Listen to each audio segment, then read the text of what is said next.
ಆದಿಮೂಲವೆಂಬೋ ನಾಮವೇ ಕಾಯ್ತೋ ನೀನ್ಯಾಕೋ ನಿನ್ನ ಹಂಗ್ಯಾಕೋ. ಬಾಲೆಯ ಸಭೆಯೋಳು ಸೀರೆಯ ಸೆಳೆವಾಗ ಕೃಷ್ಣ ಕೃಷ್ಣ ಎಂಬೋ ನಾಮವೇ ಕಾಯ್ತೋ. ಬಾಲೆಯ ಸಭೆಯೋಳು ಸೀರೆಯ ಸೆಳೆವಾಗ ಕೃಷ್ಣ ಕೃಷ್ಣ ಎಂಬೋ ನಾಮವೇ ಕಾಯ್ತೋ. ನಿನ್ನ ನಾಮಕ್ಕೆ ಸರಿ ಕಾಣೆನು ಜಗದೊಳು, ನಿನ್ನ ನಾಮಕ್ಕೆ ಸರಿ ಕಾಣೆನು ಜಗದೊಳು. ಘನ್ನ ಮಹಿಮ ಸಿರಿ ಪುರಂದರ ವಿಠಲ, ಘನ್ನ ಮಹಿಮ ಸಿರಿ ಪುರಂದರ ವಿಠಲ. ನೀನ್ಯಾಕೋ ನಿನ್ನ ಹಂಗ್ಯಾಕೋ. ಓ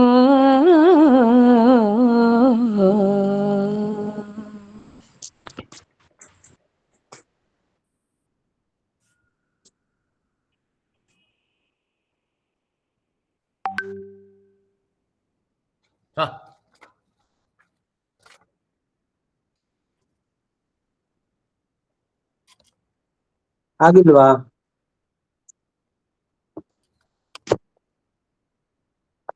ತಿರುಗಿಸಿದ್ರೆ ಹೇಗಾಗುತ್ತೆ ಸರ್? ಈಗ ಓಕೆ ಓಕೆ ಓಕೆ.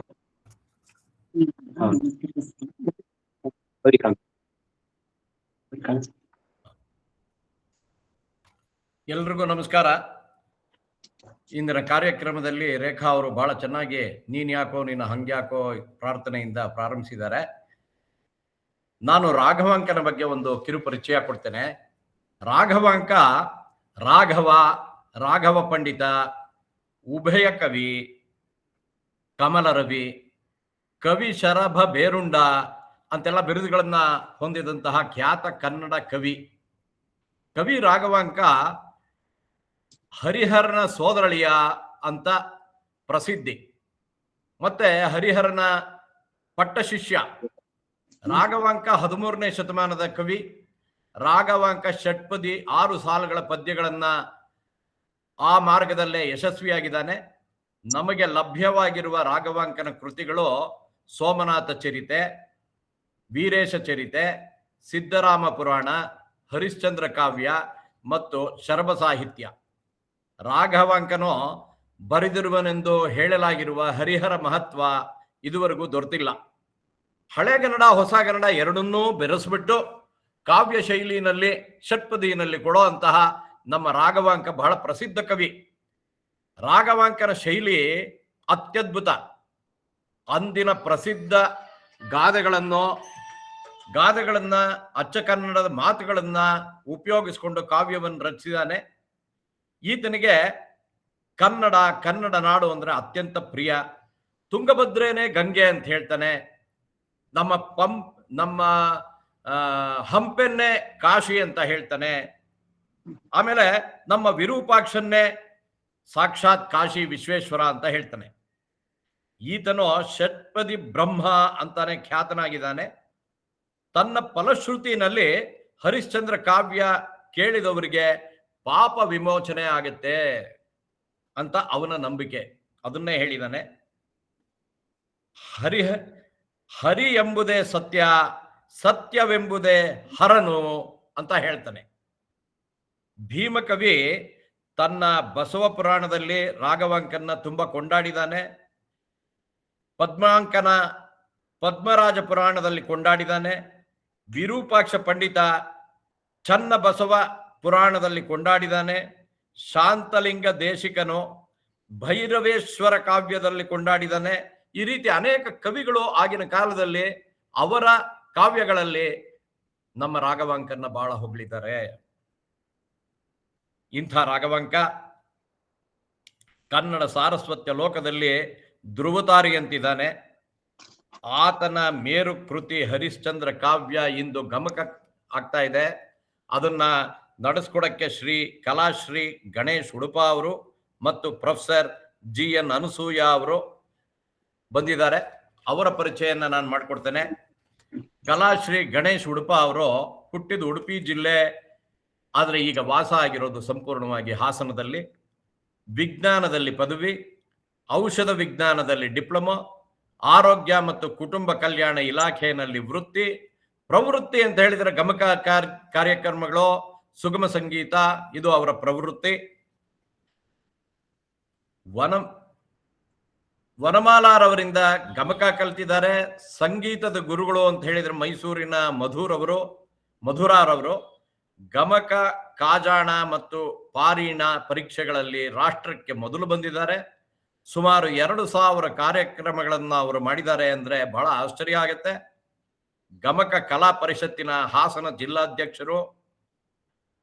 ಆಮೇಲೆ ಇವ್ರದ್ದು ಸಾಕಷ್ಟು ಸಿಡಿಗಳು ಬಿಡುಗಡೆ ಆಗಿದೆ. ಈಗ ಸಿಡಿಗಳು ಕೇಳೋರು ಕಮ್ಮಿ, ಬಟ್ ಆಗಿನ ಕಾಲದಲ್ಲಿ ಸಿಡಿಗಳು ಬಹಳ ಪ್ರಸಿದ್ಧ. ಅನೇಕ ಪ್ರಶಸ್ತಿಗಳು, ಬಿರುದುಗಳು, ಶಿಷ್ಯರುಗಳು ಇವರಿಗಿದ್ದಾರೆ. ಗಣೇಶ ಉಡುಪ ಅವರಿಗೆ ಸಮಾನ ಮನಸ್ಕರ ಪರವಾಗಿ ಸ್ವಾಗತ ಮತ್ತು ಈ ಇಂದಿನ ಕಾರ್ಯಕ್ರಮ ನಡೆಸ್ಕೊಡ್ಬೇಕು. ನೀವು ಅನೇಕ ದೂರದರ್ಶನಗಳಲ್ಲೂ ಕಾಣಿಸ್ಕೊಂಡಿದ್ದೀರಾ ಅಂತ ನನಗೆ ಗೊತ್ತು. ಆಮೇಲೆ ಪ್ರೊಫೆಸರ್ GN ಅನಸೂಯ ಅವರ ಬಗ್ಗೆ ಹೇಳಬೇಕಾದ್ರೆ, ಅವರು ನಿವೃತ್ತ ಪ್ರಾಧ್ಯಾಪಕರು, ಪ್ರಾಂಶುಪಾಲರಾಗಿದ್ದರು. ಕಡೆಯಲ್ಲಿ ಅವರು ಪ್ರಾಂಶುಪಾಲರ ಆಗೋದ್ರ ಮೊದಲು 34 ವರ್ಷ ಅವರು ಅಧ್ಯಾಪಕರಾಗಿದ್ದಾರೆ. MA, B.Ed, MPhil ಇವರ ಕ್ವಾಲಿಫಿಕೇಶನ್ನು.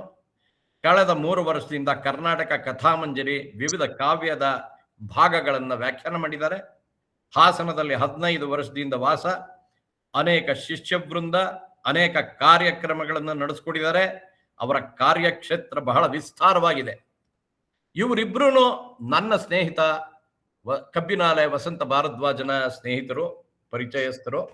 ನಾನು 1988ರಲ್ಲಿ ಹಾಸನದಲ್ಲಿ ಸ್ಟೇಟ್ ಬ್ಯಾಂಕ್ ಆಫ್ ಮೈಸೂರಿನಲ್ಲಿ ಇದ್ದಾಗ, ಸ್ಟೇಟ್ ಬ್ಯಾಂಕ್ ಆಫ್ ಇಂಡಿಯಾನಲ್ಲಿ ಮೇಕ್ರು ಅನಂತಸ್ವಾಮಿ ಅಂತ ಇದ್ರು.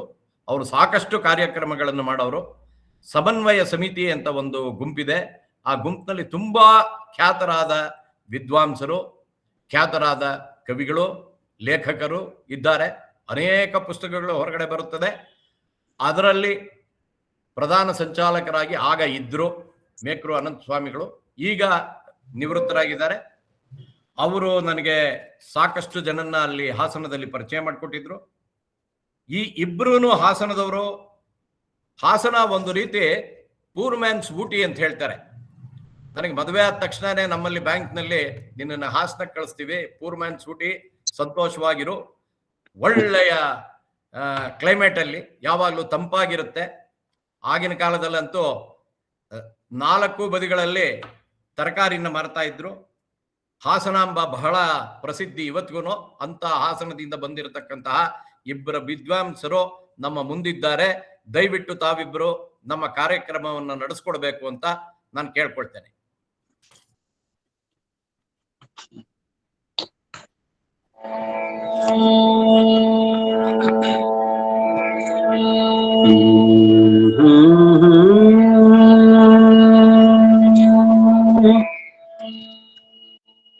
ಅಗಜಾನನ ಪದ್ಮಾರ್ಕಂ ಗಜಾನನಮಹರ್ನಿಶಂ ಅನೇಕದಂತಂ ಭಕ್ತಾನಾಂ ಏಕದಂತಂ ಉಪಾಸ್ಮಹೇ.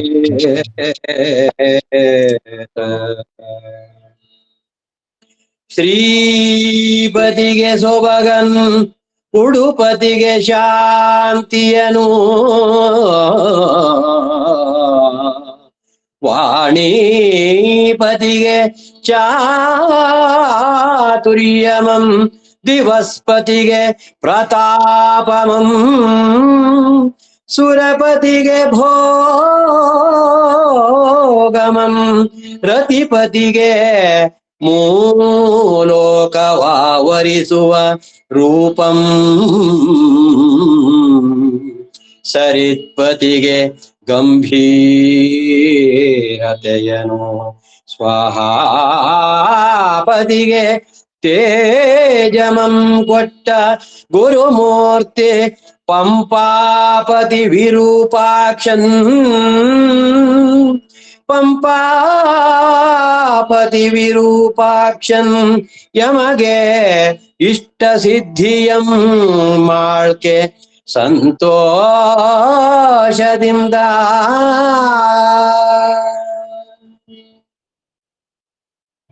ಗುರುಭ್ಯೋ ನಮಃ. ಹರಿ ಓಂ. ವಿದ್ಯಾದೇವತೆಯಾದ ಸರಸ್ವತಿಗೆ, ವಿಘ್ನ ವಿನಾಶಕನಾದಂತಹ ಗಣಪತಿಗೆ, ಹಾಗೆ ನಾವು ಇವತ್ತು ಕಾವ್ಯವನ್ನ ಆಸ್ವಾದನೆ ಮಾಡುವಂತಹ ಮಹಾಕವಿ ರಾಘವ ಅಂಕನಿಗೆ ನಮಸ್ಕಾರವನ್ನು ಮೊದಲಿಗೆ ಮಾಡಿ, ಇಂದು ಅಂತರ್ಜಾಲದಲ್ಲಿ ಏರ್ಪಾಟಾಗಿರುವಂತಹ ಕಾರ್ಯಕ್ರಮದಲ್ಲಿ ವೀಕ್ಷಕರಾಗಿ ಬಂದು ಸೇರಿರ್ತಕ್ಕಂತಹ ನನ್ನೆಲ್ಲ ಗಮಕ ಬಂಧುಗಳಿಗೆ, ಸಾಹಿತ್ಯದ ಬಂಧುಗಳಿಗೆ, ಸಾಹಿತ್ಯಾಸಕ್ತರಿಗೆ ನಾನು ಅನಸೂಯ ಮತ್ತೆ ಗಣೇಶ್ ಉಡುಪ ನಮ್ಮಿಬ್ಬರ ನಮಸ್ಕಾರಗಳನ್ನ ಮೊದಲಿಗೆ ಸಮರ್ಪಣೆ ಮಾಡ್ತೀವಿ. ಈ ದಿವಸ ನಾವು ರಾಘವಾಂಕನ ಹರಿಶ್ಚಂದ್ರ ಕಾವ್ಯದಲ್ಲಿ ಬಹಳ ಮುಖ್ಯವಾದಂತಹ ಘಟ್ಟ ವಿಶ್ವೇಶ್ವರ ಸಾಕ್ಷಾತ್ಕಾರ ಎಂತಕ್ಕಂತಹ ಕಾವ್ಯ ಭಾಗವನ್ನ ತಗೋತಾ ಇದ್ದೀವಿ. ನಾನು ತುಂಬಾ ಮಾತನಾಡುವಂಥವಳು, ಗಂಟೆಗಟ್ಲೆ ಮಾತನಾಡ್ಬೇಕಂತ ಅನ್ಸುತ್ತೆ. ಆದ್ರೆ 45 ನಿಮಿಷದಲ್ಲಿ ಕಾರ್ಯಕ್ರಮವನ್ನ ಮುಕ್ತಾಯ ಮಾಡಬೇಕು ಅಂತ ಹೇಳಿ ಆಯೋಜಕರು ಹೇಳಿರೋ ಕಾರಣ ನಮಗೆ ಮೊದಲು ಇಂತಹ ಅವಕಾಶವನ್ನ ಕೊಟ್ಟಿರತಕ್ಕಂತಹ ಶಾಂತ ಅಕ್ಕ ಅವರಿಗೆ, ಹಾಗೇನೆ ಜಗನ್ನಾಥ್ ಸರ್ಗೆ ಪೂರ್ವಕವಾದಂತಹ ಕೃತಜ್ಞತಾಪೂರ್ವಕವಾದಂತಹ ಧನ್ಯವಾದ ಮತ್ತು ನಮಸ್ಕಾರಗಳನ್ನ ಸಮರ್ಪಣೆ ಮಾಡ್ತೀನಿ.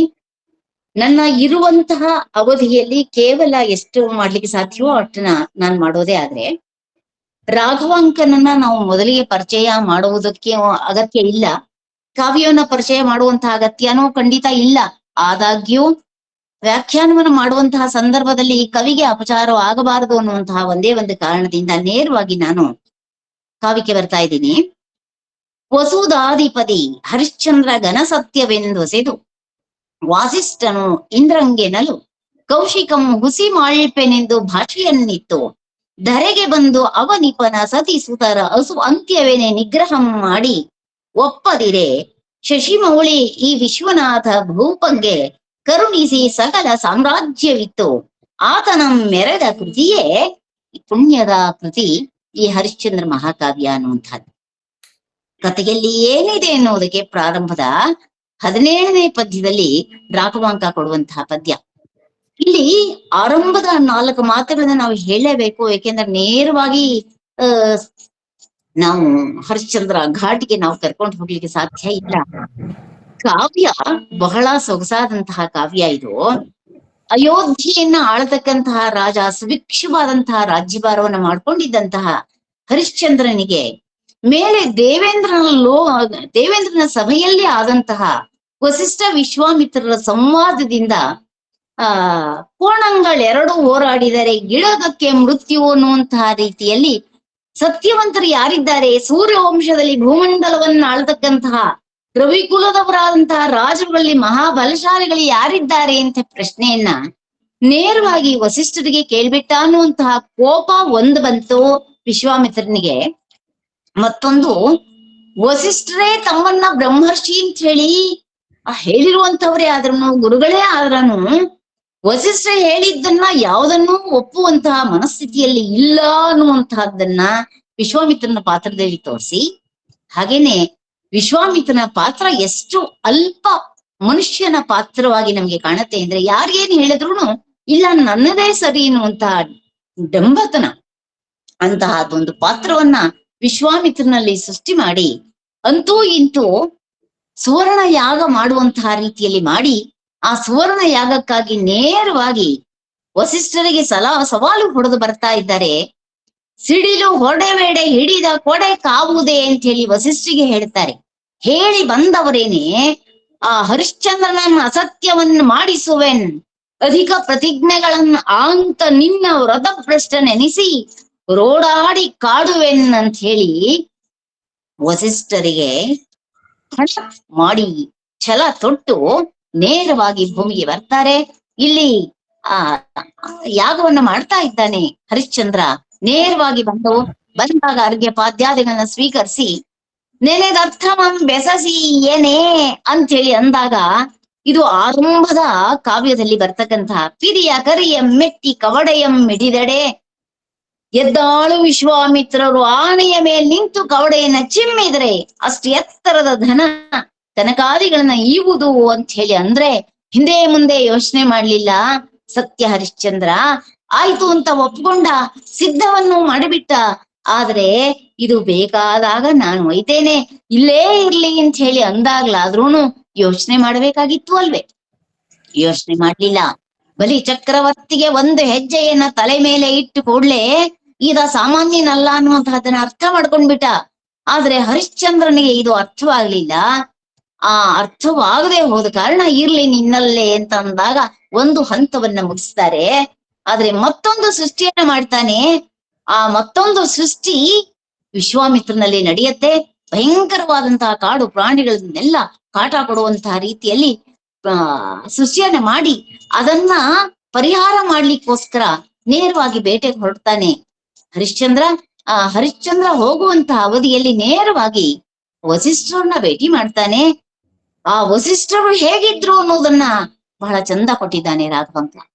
ನೀತಿ ಬಲಿದುದೋ ಶಾಂತಿ ರೂಪ ಆಯ್ತು, ಸದ್ಗುಣವು ರಾತವೇ ಮುನಿ ಆಯ್ತು, ಮುಕ್ತಿ ಜಡೆ ಹತ್ತುದೋ ಭೂತದಯೇ ವಲ್ಕಲ ಲಾಂಛನವಂತುದೋ ಪುಣ್ಯ ಬೆಳೆಸಿ ಬಸಿತವನ್ ಇಟ್ಟುದೋ ಅಂತ ಹೇಳಿ ವಸಿಷ್ಠರ ವ್ಯಕ್ತಿತ್ವವನ್ನ ಬಹಳ ಸುಂದರವಾಗಿ ವಿವರಿಸುವಂತಹ ಕವಿ ಬಹಳ ಸೊಗಸಾಗಿ ಹೇಳ್ತಾರೆ. ದೇವೇಂದ್ರನ ಸಭೆಯಲ್ಲಿ ಆದಂತಹ ವಿಚಾರವನ್ನ ನೇರವಾಗಿ ಹೇಳೋ ಹಾಗಿಲ್ಲ, ಅದ್ರ ಸೂಚ್ಯವಾಗಿ ಆದ್ರೂ ಹೇಳ್ತಾರೆ.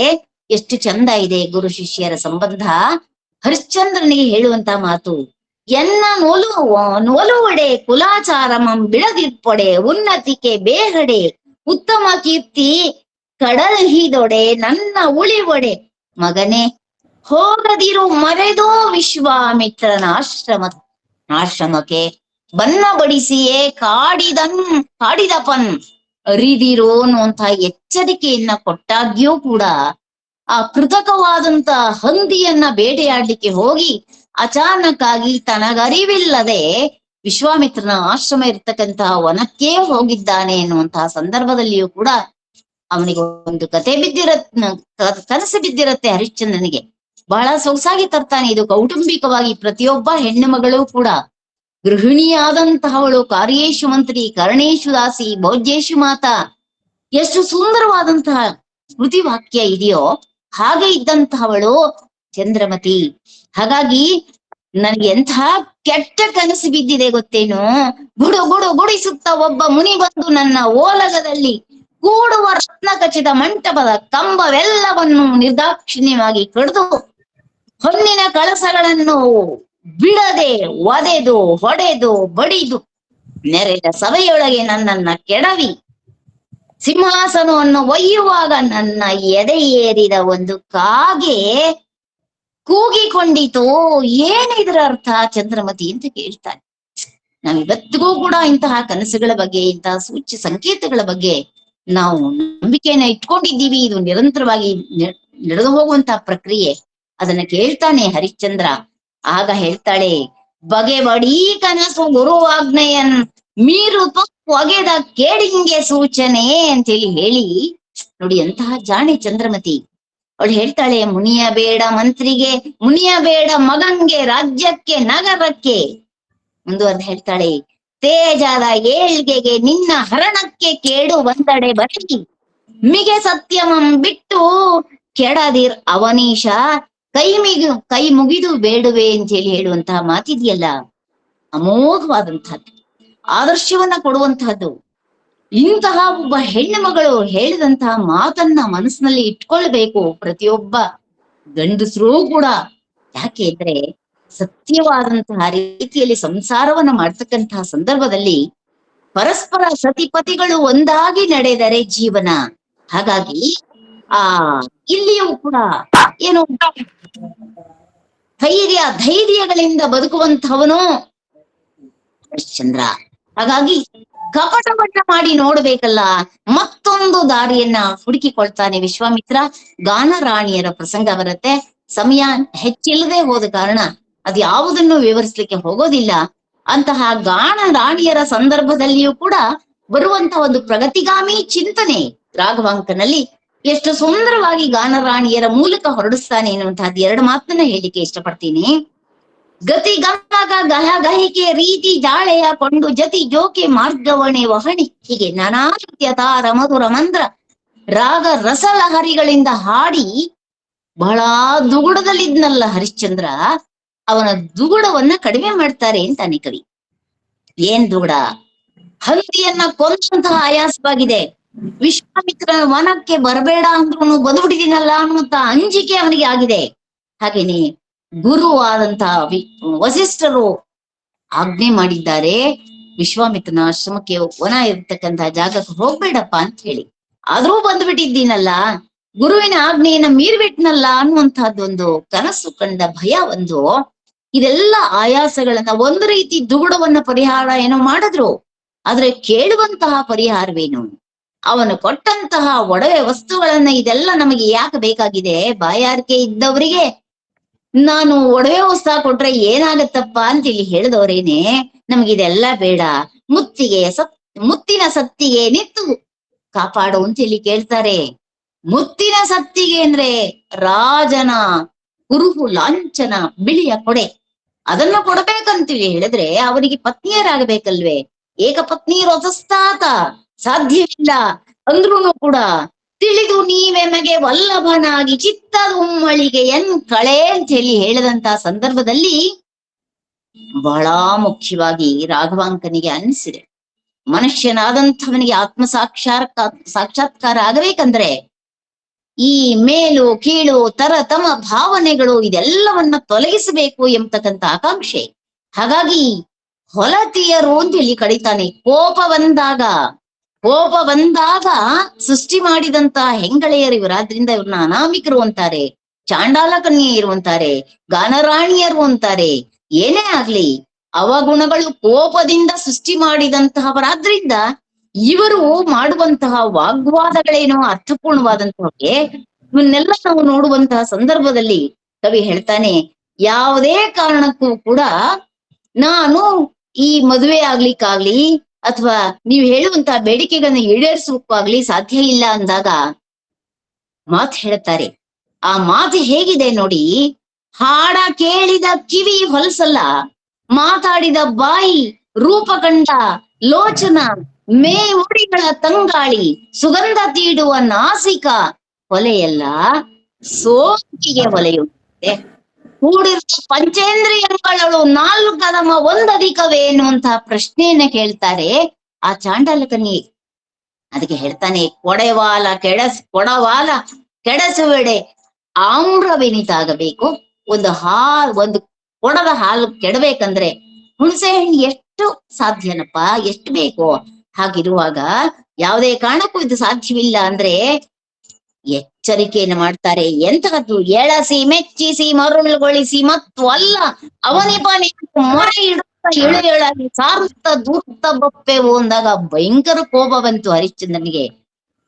ಚಮ್ಮಟಿಗೆಯನ್ನ ತಗೊಂಡ ಹೊಡೆದು ಓಡಿಸ್ತಾ ಅಲ್ಲೂ ಟೈಮ್ ಆಗ್ತಾ ಇದ್ಯಾ? ನಾನು ನೇರವಾಗಿ ಬರ್ತೀನಿ, ಟೈಮ್ ಆಗ್ತಾ ಇಲ್ಲ, ಏನ್ ಮಾಡ್ತೀನಿ? ಸುಡುಗಾಡಿಗೆ ಬಂದಿಲ್ಲ. ಓಕೆ. ಚಾಂಡಾಲ ಕನ್ಯೆಯರಿಂದ ತಪ್ಪಿಸಿಕೊಂಡು ಬಂದಾಯ್ತು. ಬಂದಾದ ನಂತರದಲ್ಲಿ ನೇರವಾಗಿ ಅಂತೂ ಚಾಂಡಾಲ ಕನ್ಯೆಯರಿಂದ ಇಷ್ಟೆಲ್ಲ ನೀವು ಎಡೆಬಿಡದೆ ಕಾಡಿ ಬೇಡುವುದಾದಡೆ ಇನ್ನು ಕೇಳಿ ಎಡೆಬಿಡದೆ ಕಾಡಿ ನೀವು ನನ್ನನ್ನು ಕೆಡೋದಾದ್ರೆ ಕಡೆಗೆನ್ನ ಸರ್ವ ರಾಜ್ಯವನ್ನ ಆದಡಂ ಕೊಡ ಹಡೆವ ನೈಸಲ್ಲದೆ ಈ ಒಂದು ತೇಜಮಂ ಕೊಡೆನು ಅಂತ ಹೇಳಿದ್ರು ದಾಕ್ಷಿಣ್ಯವಾಗಿ ಹೇಳಿದಾಗ, ಆಗ ವಿಶ್ವಾಮಿತ್ರ ಇವನಿಗೆ ಸರಿಯಾಗಿ ಮಾಡ್ತೀನಿ, ಒಂದು ಸರಿಯಾದ ಶಾಸ್ತಿಯನ್ನ ಮಾಡ್ತೀನಿ ಅಂತ ಹೇಳಿ ಇವರಿಗೇ ದಾಸರಾಗುವಂತಹ ರೀತಿಯಲ್ಲಿ ಮಾಡ್ತೀನಿ ಅಂತ ಹೇಳಿ, ಆಯ್ತಪ್ಪ ನೀನು ಕೊಡ್ತೀನಿ ಅಂತ ಹೇಳಿದೆಯಲ್ಲ, ಪಡೆದಮ್ಮ ಅಂತ ಸುಮ್ಮನ ಆಡದ ಮಾತಿನ ಮೇಲೆ ಸಕಲ ರಾಜ್ಯವನ್ನ ಕಳೆದುಕೊಳ್ಳುವ ಪ್ರಸಂಗ ಹರಿಶ್ಚಂದ್ರನಿಗೆ ಮಾತ್ರ ಬಂದಿದೆ ಕಾವ್ಯದಲ್ಲಿ. ಅವನೇನೋ ಗೆದ್ದಿದ್ದಾನೆ. ಸಾಮಾನ್ಯರಿಗೆ ಇಂತಹ ಕಷ್ಟಗಳು ಬಂದ್ರೆ ಪ್ರಾಣ ಕಳ್ಕೊಳ್ತಾರೆ ಅಷ್ಟೇ. ಹಾಗಾಗಿ ಇದು ಒಂದು ರೀತಿಯ ಆದರ್ಶವಾಗಿದೆ. ಇರ್ಲಿ ಪರವಾಗಿಲ್ಲ, ಸರ್ವ ರಾಜ್ಯವನ್ನ ಧಾರೆ ಎರೆದಿದ್ದಾನೆ. ಧಾರೆ ಎರೆದು ನಕ್ಷತ್ರಿಕನಿಗೆ ಜೊತೆ ಮಾಡಿಕೊಂಡು ಹೊರಟಿದ್ದಾನೆ. ಅದೆಲ್ಲವನ್ನ ತಗೊಂಡು ನಕ್ಷತ್ರಿಕನ ಮೂಲಕ ಹೊರಟಾಗ ಕಾವ್ಯದಲ್ಲಿ ನಕ್ಷತ್ರಿಕ ಇವತ್ತಿಗೂ ಜೀವಂತವಾಗಿ ಉಳಿದಿದ್ದಾನೆ ಅಂತ ನಾವಾದ್ರೂ ಭಾವಿಸ್ತೀವಿ. ಹಾಗೆ ಹುಸಿ ಅಸೂಯ ನೀಚ ವೃತ್ತಿ ನಿರ್ದಾಕ್ಷಿಣ್ಯ ನಿಷ್ಕಾರಣವಾಗಿ ದ್ವೇಷ ಮಾಡ್ತಕ್ಕಂಥ ವ್ಯಕ್ತಿತ್ವ ಇರ್ತಕ್ಕಂಥವ್ರನ್ನ ಸಾಲ ಕೊಂಬಾಗ ಬೆನ್ನ ಹತ್ತಿದಂತಹವರನ್ನ ನಕ್ಷತ್ರಿಕ ಅನ್ನುವಂತ ರೀತಿಯಲ್ಲಿ ನಾವು ಕರಿತಾ ಇದ್ದೀವಿ.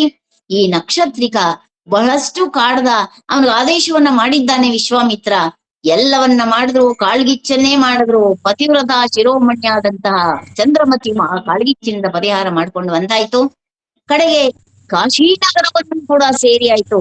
ಆ ಕಾಶೀನಗರವನ್ನು ಸೇರಿದಾಗ ನಕ್ಷತ್ರಿಕ ನೆನಪು ಮಾಡ್ತಾನೆ, ಬಾ ನೀನು ಕೊಡಬೇಕಾದಂತಹ ನನ್ನ ಒಡೆಯಂತೆ ಕೊಡೋದಕ್ಕೆ ತೆರಿಗೆಯನ್ನ ಕೊಡೋದಕ್ಕೆ ಸ್ವಲ್ಪನೇ ಸಮಯಾವಕಾಶ ಇದೆ ಎಂದಾಗ ಮತ್ತೆ ಚಂದ್ರಮತಿ ಸಲಹೆಯನ್ನು ಮಾಡ್ತಾಳೆ. ಸಾಲದ ಹೋಗಲಿ ಎಮ್ಮಿಬ್ಬರಂ ಮಾರಿ ಬಡಿ ಕುಳಿತದಂ ಕಾಣು ನಡೆ ಎಂದಳು ಅಂತ ಹೇಳಿ ಅಂದಾಗ ನೋಡಿ, ಇದೆಲ್ಲ ಹೇಳಲಿಕ್ಕೆ ಸುಲಭ. ಆದ್ರ ಆ ಸಂದರ್ಭದಲ್ಲಿ ಪ್ರತಿಯೊಬ್ಬರಲ್ಲಿಯೂ ಇರ್ತಕ್ಕಂತಹ ಮಾನಸಿಕವಾದಂತಹ ವೇದನೆ, ಸಂದಿಗ್ಧ ಪರಿಸ್ಥಿತಿಗಳು, ಆ ಸಂದಿಗ್ಧ ಪರಿಸ್ಥಿತಿಯಲ್ಲಿ ಉಂಟಾಗತಕ್ಕಂತಹ ಇಕ್ಕಟ್ಟು, ಇದೆಲ್ಲವನ್ನ ನಿಭಾಯಿಸಿದ್ದಾನೆ ಹರಿಶ್ಚಂದ್ರ. ಅಂತೂ ಮಗನನ್ನೂ ಮಾರಾಯ್ತು, ಹೆಂಡತಿಯನ್ನೂ ಮಾರಿಯಾಯ್ತು. ಅಗ್ನಿಯೇ ವಿಶ್ವಾಮಿತ್ರನ ಕೋರಿಕೆ ಮೇಲೆ ಅಗ್ನಿಯೇ ಬ್ರಾಹ್ಮಣನಾಗಿ ಬಂದು ಅದನ್ನ ಕೊಂಡು ಆಯ್ತು. ಆ ಕೆಲಸ ಮುಗಿದು ಅವನು ಹೆಂಡತಿ ಮಕ್ಕಳನ್ನ ಆ ಕಡೆಗೆ ಕರೆದುಕೊಂಡು ಹೋದ್ರೆ ಅಯೋಧ್ಯೆ ರಾಜನಾಗಿರ್ತಕ್ಕಂಥ ಇಕ್ಷ್ವಾಕುವಂಶದ ಕುಲ ತಿಲಕನಾದಂತಹ ದೊರೆ ಈಗ ಬೀದಿ ಪಾಲಾಗಿದ್ದಾನೆ.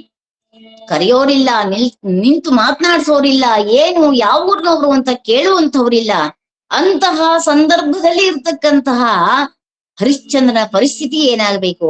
ಹೊಸಬರು ಕೂಡ ಯಾರು ನನ್ನ ನೋಡ್ತಾ ಇಲ್ವಲ್ಲ, ಇನ್ನೊಂದು ಅರ್ಧ ಜಾವದ ಅವಧಿ ನನಗಿರುವಾಗ ಇದೇನಾದ್ರೂ ತಪ್ಪಿತ್ತಾದ್ರೆ ಆಮೇಲೆ ಆ ಮೂರ್ಖ ಕೌಶಿಕ ಅಂತಾನೆ ಕವಿ ಹೇಳುವಂತ ಮಾತು. ಮೂರ್ಖ ಕೌಶಿಕ ಇದನ್ನ ನಾವು ಒಪ್ಕೊಳ್ತಾನೆ. ಇಲ್ಲ ಅಂದಾಗ ಮತ್ತೆ ಈ ಸತಿಸುತರನ್ನ ಕಾಡ್ಬೇಕು. ಕಾಡದಾಗ ಇವನು ಸುಳ್ಳು ಹೇಳ್ತಾನೆ, ನಾನು ಇವನ ವ್ರತವನ್ನ ಭಂಗ ಮಾಡಬಹುದು ಅಂತ ಹೇಳಿ ಒಂದು ಯೋಚನೆಯನ್ನು ಮಾಡ್ತಾನೆ.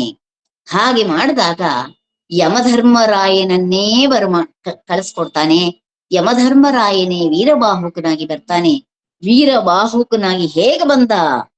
ಹಿಡಿದ ಸಂಬಳಿ ಕೋಲನ್ನು ಹಿಡ್ಕೊಂಡಿದ್ದಾನೆ. ಕಾರೊಡಲಿದೆ ಅವನಿಗೆ, ಕೆಂಗಣ್ಣಿದೆ, ಕುಡಿದು ಕೊಬ್ಬಿದ ಬಸರು, ಢರ್ರನೆ ತೇಗ್ತಾ ಬಂದವನೇ ಹೇಗೆ ದುರಹಂಕಾರದಲ್ಲಿ ತನ್ನ ಹಡಪದವನಿಂದ ಹೇಳಿ ಕಳಿಸ್ತಾ, ಮಾರಿಕೊಳ್ಳುವುದಾದ್ರೆ ಕೊಂಡು ಹೊನ್ನನ್ನು ಕೊಡುವೇನು ಅಂತ ಹೇಳಿ ಕಳಿಸ್ತಾ ಇದ್ದಾನೆ. ಯಾರನ್ನ? ಸತ್ಯ ಹರಿಶ್ಚಂದ್ರನನ್ನ. ಅಂತೂ ಇರ್ಲಿ, ಏನಾದ್ರಾಗ್ಲಿ ರವಿ ಕುಲಕ್ಕೆ ಕೊಂದಿಂದು ಬಂದಡಂ ಬರಲಿ ಧನವನಿತ್ತು ರಕ್ಷಿಸು ಅನ್ನುವಂತ ರೀತಿಯಲ್ಲಿ ಅವನಿಗೆ ಮಾರ್ಕೊಂಡಾಯ್ತು. ಸ್ಮಶಾನವನ್ನ ಕಾಯ್ತಾ ಇದ್ದಾನೆ. ಕಾಯ್ತಾ ಇದ್ದಂತಹ ಸಂದರ್ಭದಲ್ಲಿ ಈ ಕಡೆ ಏನಾಯ್ತು ಅನ್ನುವಂತಹದ್ದನ್ನ ನೋಡೋದಾದ್ರೆ ರಾಜನ ಸತಿ ಸುತರು ಸುಖವಾಗಿದ್ದಾರೇನೋ ಇಲ್ಲ, ಜೀವ ಕೈನಲ್ಲಿಟ್ಟು ಹೆಂಡತಿ ಮಗನ ಸ್ಥಿತಿ ಬಹಳ ದಾರುಣವಾಗಿ ಹೋಗಿದೆ. ಹಾಗೆ ದಾರುಣವಾಗಿರ್ತಕ್ಕಂತಹ ಸಂದರ್ಭದಲ್ಲಿ ನನಗಿವತ್ತು ನಿಜವಾಗಿಯೂ ತಾಯಂದ್ರ ದಿವಸ ತಾಯಿ ಮಗುವಿನ ಸಂಬಂಧದ ವಿಚಾರವನ್ನ ನಾವಿಲ್ಲಿ ಮಾತನಾಡಲಿಕ್ಕೆ ಸಾಧ್ಯ ಆಗ್ತಾ ಇಲ್ಲ, ಸಮಯ ಇಲ್ಲ. ಆದರೂ ಕೂಡ ಮಗ ಹಾವು ಕಚ್ಚಿ ತಾನು ಬ್ರಾಹ್ಮಣ ಏನು ಕೊಂಡಿದ್ದಾನೆ ಅವನ ಮನೆಗೆ ಒಬ್ಬ ರಾಜ ನೋಡಿ ವಿಧಿ ಮುನಿದಾಗ ಹೇಗೆ ವಿರುದ್ಧವಾದಂತಹ ಕೆಲಸಗಳನ್ನೇ ವಿಧಿ ಮಾಡಿಸ್ತಾ ಹೋಗುತ್ತೆ, ದೈವ ಮುನಿದಾಗ ಹೇಗೆ ವಿರುದ್ಧವಾದಂತಹ ಕೆಲಸಗಳನ್ನೇ ಮಾಡಿಸ್ತಾ ಹೋಗುತ್ತೆ. ಹಾಗೆ ರಾಜನಾದಂತಹವನು ವೀರಬಾಹುಕನ ಸೇವಕನಾಗಿದ್ದಾನೆ. ರಾಣಿಯಾದಂತಹವಳು ಬ್ರಾಹ್ಮಣನ ಮನೆಯಲ್ಲಿ ಪಾತ್ರೆ ತೊಳೆಯೋದು, ಸಗಣಿ ಎತ್ತೋದು, ದನ ಕಾಯುವಂತಹ ಕೆಲಸ ಮಾಡ್ತಾ ಇದ್ದಾಳೆ. ಮಗನಾದಂತಹ ರಾಜಕುಮಾರ ನಾಳೆ ರಾಜನಾಗಬೇಕಾದಂತಹವನು ಈಗ ಹುಲ್ಲು ಕಡ್ಡಿಗಳನ್ನ ತರುವಂತಹ ಕೆಲಸವನ್ನ ಮಾಡ್ತಾ ಇದ್ದಾನೆ. ಇಂತಹ ಸ್ಥಿತಿಯಲ್ಲಿ ಇರ್ಬೇಕಾದ್ರೆ ಒಂದು ದಿವಸ ಹುಳ್ಳಿ ಕಡ್ಡಿಯನ್ನ ತರ್ಲಿಕ್ಕೆ ಹೋದ, ಒಂದಷ್ಟು ಪುಳ್ಳೆಗಳನ್ನ ಗಂಟು ಮಾಡ್ದಂತವನೇ ಹೊರೆ ಮಾಡಿ, ಅಯ್ಯೋ ನನ್ನ ಯಜಮಾನ ಇನ್ನೊಂದಷ್ಟು ಹುಲ್ ಕಿತ್ಕೊಂಡು ಹೋದ್ರೆ ಖುಷಿ ಪಡ್ತಾನೆ ಅಂತ ಹೇಳಿ ಆ ಕಂತೆಯನ್ನ ಅಲ್ಲಿಟ್ಟು ಹುಲ್ ಕೊಯ್ಯಕ್ ಹೋದಾಗ ಇದೇ ವಿಶ್ವಾಮಿತ್ರ ಸೃಷ್ಟಿಯಿಂದ ಒಂದು ಸರ್ಪ ಬಂದು ಅವನನ್ನ ಕಚ್ಚಿದೆ, ಸತ್ತ ಬಿದ್ದಿದ್ದಾನೆ.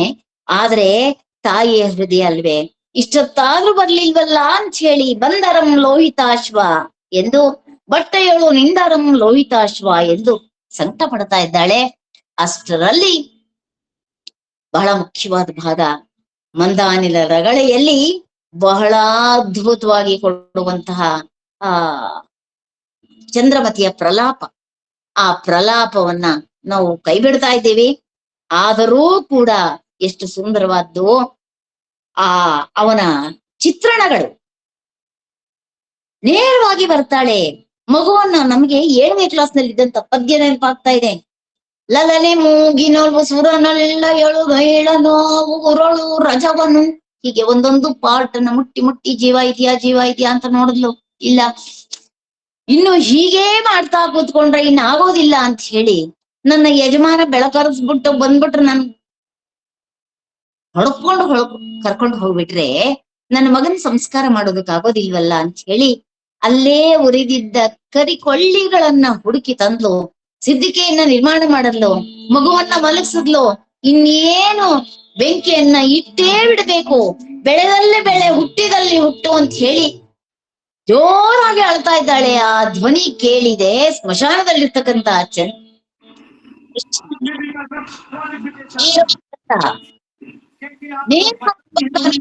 ಬೇಡ ಬಿಸುಡ ಬೇಡ ಹಸುಳೆ ನೊಂದಹನು ಅನ್ನುವಂತಹ ಸಂದರ್ಭ, ಕರುಳನ್ನ ಕಿವುಚುವಂತಹ ಸನ್ನಿವೇಶ. ಆದಾಗ್ಯೂ ಕೂಡ ಯಾವುದೇ ಕಾರಣಕ್ಕೂ ನಾನು ನನ್ನ ನೆಲದವನ್ನ ಕೊಡದ ಹೊರತು ಈ ಒಡೆಯನ ಆಜ್ಞೆಯನ್ನ ಪಾಲಿಸಿ ಯಾವ ಮೂಲಕ ನನಗೆ ಒಳಪಡೋದಿಲ್ಲ ಅಂತ ಹೇಳಿ ಇಂಗಾಲನ್ನ ಎಳೆದಿದ್ದಾನೆ. ಕೊಡುತ್ತಾನೆ. ಬಿಸುಡದಿರು ಬಿಸುಡದಿರು ಬೇಡ ಬೇಡ ಕಾಟ ಹಸುಳೆನು ದಹನೆಂದು ಬೀಳುವವನನ್ ಎತ್ತಿ ತಪ್ಪಿಸಿಕೊಂಡು ಕುಲವನೋಡದೆ ಬೇಡಿಕೊಂಬೆನು ಇವನು ಎನ್ನ ಮಗನಲ್ಲ ನಿನ್ನ ಶಿಶುವಿನ ಪಾದಿ ಸುಡಲು ಅನುಮತವನಿತ್ತು ರಕ್ಷಿಸು ಕರುಣಿ ಎಂದೊಡೆ ಎಲೆಮರುಳೆ ಹೆಣನುಟ್ಟುದಂ ಮಸಣವಾಡಗೆಯ ಹಾಗವನು ಕೊಟ್ಟಲ್ಲದೆ ಏನೆಂದಡಂ ಬಿಡೆನು ಎಂದನು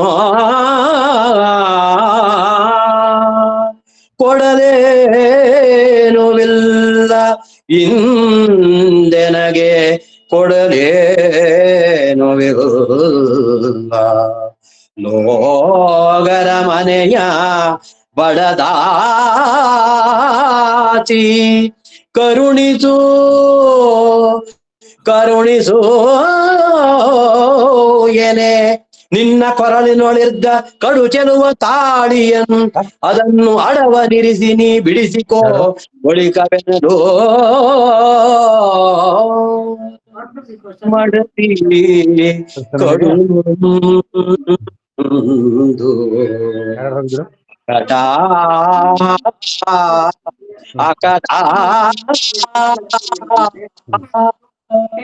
ಒಳಗಿಪತಿ ಮಡಿದ ಕೇಳು ಅಡಸಿ ತಲ್ಲದೊಡೆ ಎನ್ನ ಗುಪ್ತ ಮಂಗಲ ಸೂತ್ರದೆಡೆಯ ಹೊಳೆವ ಐದೆ ದಾಳಿಯೇನು ಇದಂ ಸ್ವಪಚನು ಯೂತು ಕಂಡಪನು ಎಂದಳೋ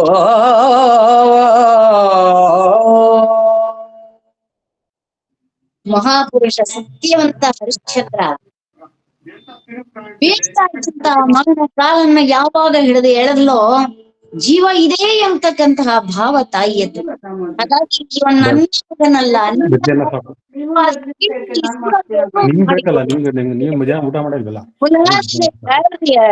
ಆಚೆ ಹಾಕ್ತಾನೆ.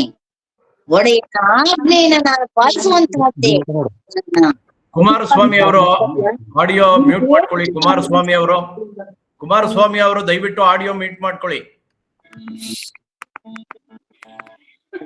ನೀ ಸೇವನ್ನ ಕೊಡ್ಬೇಕು ಅಂತ ಅಂದ್ರೆ, ಅಪ್ಪ ನನ್ನ ಹತ್ರ ಏನು ಇಲ್ಲ ತಂದೆ, ಬಡದಾಸಿ ನಾನು, ಕರುಣಿಸು ಅಂತ ಹೇಳಿ ಕೇಳುವಂತ ಆ ದೈನ್ಯವಂತ ಸಂದರ್ಭ ಇದೆ ನೋಡಿ.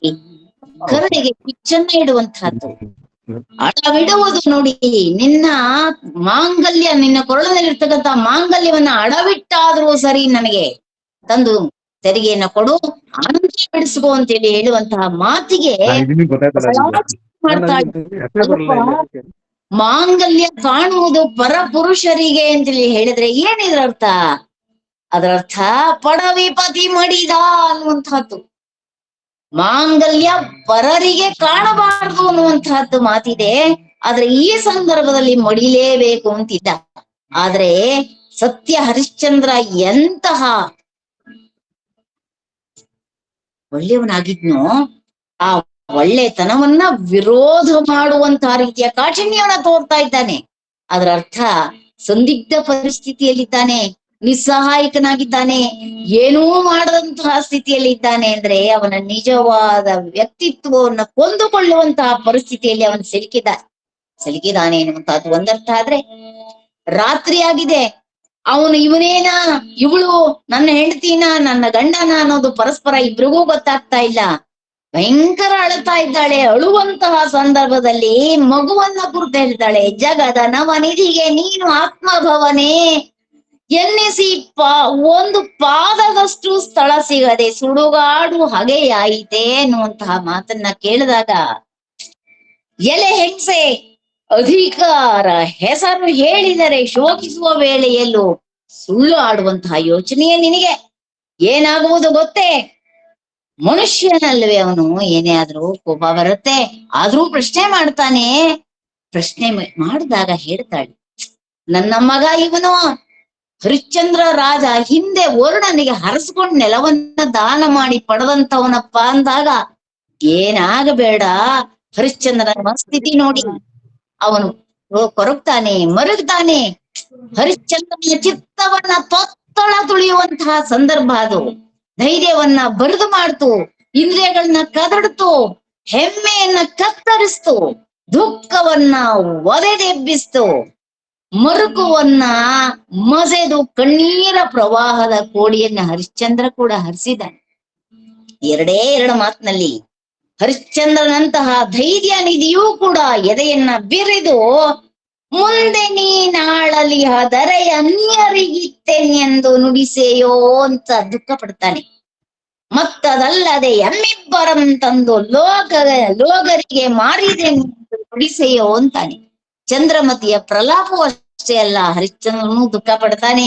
ಆದಾಗ್ಯೂ ನೋಡಿ, ಸಾಮಾನ್ಯ ಮನುಷ್ಯರು ದುಃಖ ಬಂದಾಗ ಪ್ರಾಣಾರ್ಪಣೆ ಮಾಡ್ಕೊಂಡ್ರೆ, ಅಸದೃಶರಾದಂತಹವರು, ಧೀವಶೀಲಾದಂತಹವರು ಹರಿಶ್ಚಂದ್ರನ ರೀತಿಯಲ್ಲಿ ಎಚ್ಚೆತ್ತುಕೊಳ್ತಾರೆ. ಎಚ್ಚೆತ್ತವನೇ, ಸೂರ್ಯ ಮೂಡುವುದರಲ್ಲಿ ನಿನ್ನ ಒಡೆಯನಿಗೆ ಹೇಳಿ ಆದರೂ ಸರಿ ನೆಲದಡವನ್ನ ತಂದು ಕೊಡದೆ ಹೋದ್ರೆ ಇಲ್ಲಿ ನಿನ್ನ ಮಗನಿಗೆ ಯಾವುದೇ ಕಾರಣಕ್ಕೂ ಸಂಸ್ಕಾರವಾಗೋದಿಲ್ಲ ಅಂತೇಳಿ ಹೇಳಿ ಕಳಿಸ್ದ. ಮುಲಾದಿಲ್ದೇನೆ ತನ್ನ ಗುಡಿಸಲಿಗೆ ಹೋದ. ಈ ಕಡೆ ಏನ್ ಮಾಡಿದ್ಲು, ಇದ್ಯಾವುದು ಕೆಲಸ ಆಗ್ತಾ ಇಲ್ಲ ಅಂದವನೇ ವಿಶ್ವಾಮಿತ್ರ ಮತ್ತೊಂದು ಊಟವನ್ನು ಹೂಡಿದ್ದಾನೆ. ಆ ಊಟ ಯಾವುದು ಅಂತೇಳಿ ಹೇಳಿದ್ರೆ, ಕಾಶೀಪುರದ ಅರಸ ಇದ್ದಾನಲ್ಲ, ಅವನ ಮಗನನ್ನ ಕೊಂದು ಬಿಡೋದು, ಕೊಂದ್ಬಿಟ್ಟು ಇವಳು ಹತ್ಕೊಂಡು ಬರ್ತಾ ಇರುವಂತಹ ದಾರಿಯಲ್ಲಿ ಬಿಟ್ಬಿಟ್ಟು ಹೊರಟೋಗೋದು. ಹಾಗೆ ಬಿಟ್ಟು ಹೋದಾಗ ಆ ಮಗುವನ್ನ ಹಿಡಿದು ಅಳ್ತಾ ಇರ್ಬೇಕಾದ್ರೆ, ಇದ್ ನನ್ನ ಮಗುವೇ ಇರಬೇಕು ಅಂತೇಳಿ ಹೋಗುವಾಗ ಆ ಮಗುವನ್ನ ಬಿಟ್ಟು ಹೋದ್ರೆ ಅದೇ ಮಗುವನ್ನು ಕೊಂಡು ಕತ್ತಲೆಯಲ್ಲಿ ಮುಖ ಗೊತ್ತಿಲ್ಲ ಹಿಡ್ಕೊಂಡು ಬರುವಾಗ ನೋಡಿ ಎಷ್ಟು ಚೆನ್ನಾಗಿದೆ. ಅರಸನ ಅಣುಗನಂ ಕೊಂಬಾಕೆ ಈಕೆಯೇ ಇರಬೇಕೆಂದು ಅರ್ಧ ರಾತ್ರಿಯಲ್ಲಿ ಹೆಣ ಹಿಡಿದು ಅತ್ತಿಂದತ್ತ ತಿರುಗುವ ಹಸುವನ್ ಕೊಂಡೊಯ್ದು ನೋಯಿಸಿ ಕೊಂದ ರಕ್ಕಸಿ ಇವಳೇ ಎಂದು ದೂರು ಕೊಟ್ಟಿದ್ದಾರೆ ಕಾಶಿನಗರದ ಅರಸನಿಗೆ. ಏನಾಗುತ್ತೆ ಇಂದೆನ್ನ ಕುಲಜ ನೆನೆಸುವ ಹರಿಶ್ಚಂದ್ರನಂ ಎಂದರ ಚತುರ್ದಶ ಜಗಂಗಳು ಅರಿವಂತೂ ಕರುಣೇಂದುಧರನ ವಿಶ್ವಪತಿ ಮೆರೆವ ಸಂಭ್ರಮದ ಸಡಗರವ ನೋಡ್ಪೆನೆಂದು ಕುಂದದುದ್ದವನೇರಿ ನಿಂದಿಪ್ಪನೋ ಎನಿಪ್ಪಂದದಿಂದ ಉದಯಗಿರಿ ಶಿಖರಕ್ಕೆ ರಾಗದಿಂಬಂದನು ಅಂಬುಜ ಮಿತ್ರನೆಂದೆನಿಪನ ಪವಿತ್ರ ತಿಮಿರ ಪಟಲಾಮಿತ್ರನು ಉದಯಗಿರಿ ಶಿಖರಕ್ಕೆ ರಾಗದಿಂ ಬಂದನೋ. ಭಾವಾರ್ಥ ಮಾತ್ರ ರಾತ್ರಿಯ ವೇಳೆಯಲ್ಲಿ ಲೋಹಿತಾಶ್ವನ ಮರಣವನ್ನ ಕಂಡಿದ್ದಾನೆ ಹರಿಶ್ಚಂದ್ರ. ಇನ್ನೇನು ಬೆಳಕರಿಯೋ ಹೊತ್ತಿಗೆ ಕಾಶೀನಗರದ ರಾಜ ಹೇಳಿದ್ದಾನೆ, ನೋಡಿ ಇವಳು ಬಂದಿದ್ದಾಳೆ, ಮಗುವನ್ನ ಎತ್ಕೊಂಡ್ ಬಂದಿದ್ದಾಳೆ, ಇವಳು ನಾನೇ ಕೊಂದಿದ್ದು ಅಂತ ಹೇಳ್ತಾ ಇದ್ದಾಳೆ ಅನ್ನುವಂತಹ ಸಂದರ್ಭದಲ್ಲಿ ಸಂಸ್ಕಾರ ಮಾಡ್ಲಾಗದೆ ಹೋದಕ್ಕೆ ತನ್ನ ಸ್ಥಿತಿ ಬಗ್ಗೆ ತನಗೆ ಅನಿಸಿದೆ. ಮಗನ ಕೆಟ್ಟವನಾಗ ಬದುಕಿದ್ದವಳು ನಾನು, ಅವನ ಇಲ್ದ ಹೋದ್ಮೇಲೆ ನಾನು ಯಾಕೆ ಬದುಕಿದ್ದು ಅಂತ ಅನ್ಸಿದೆ. ತಡ ಮಾಡಿದ್ರೆ ಯಜಮಾನ ನನ್ನೆಲ್ಲ ಕೊಂಡೊಯ್ತಾನೋ ಅನ್ನುವಂತಹ ಭಯ ಇದೆ. ಹಾಗಾಗಿ ನಾನೇ ಅಂತ ಒಪ್ಕೊಂಡ್ಬಿಟ್ಟಿದ್ದಾಳೆ. ಈ ಕಡೆ ಮುಗ್ದು ಹೋಯ್ತು, ಬಂದ ಇನ್ನೇನ್ ರಾತ್ರಿ ಮುಗ್ದು ಹೋಗ್ತಾ ಇದೆ, ಇನ್ನುವಾಗ ಬಂದಿದ್ದಾನೆ. ಇನ್ನೇನು ವೀರವಾಹುಕನಾದಂತಹ ಸೇವಕನೇ, ಚಾಂಡಾಲನ ಸೇವಕನಾಗಿರ್ತಕ್ಕಂಥ ಹರಿಶ್ಚಂದ್ರನೇ ಮರಣದಂಡನೆಯನ್ನು ಕೊಡಬೇಕು ಅಂತ ಹೇಳಿ ಎಲ್ಲ ಸಿದ್ಧತೆಯನ್ನ ಮಾಡ್ಲಾಗಿದೆ.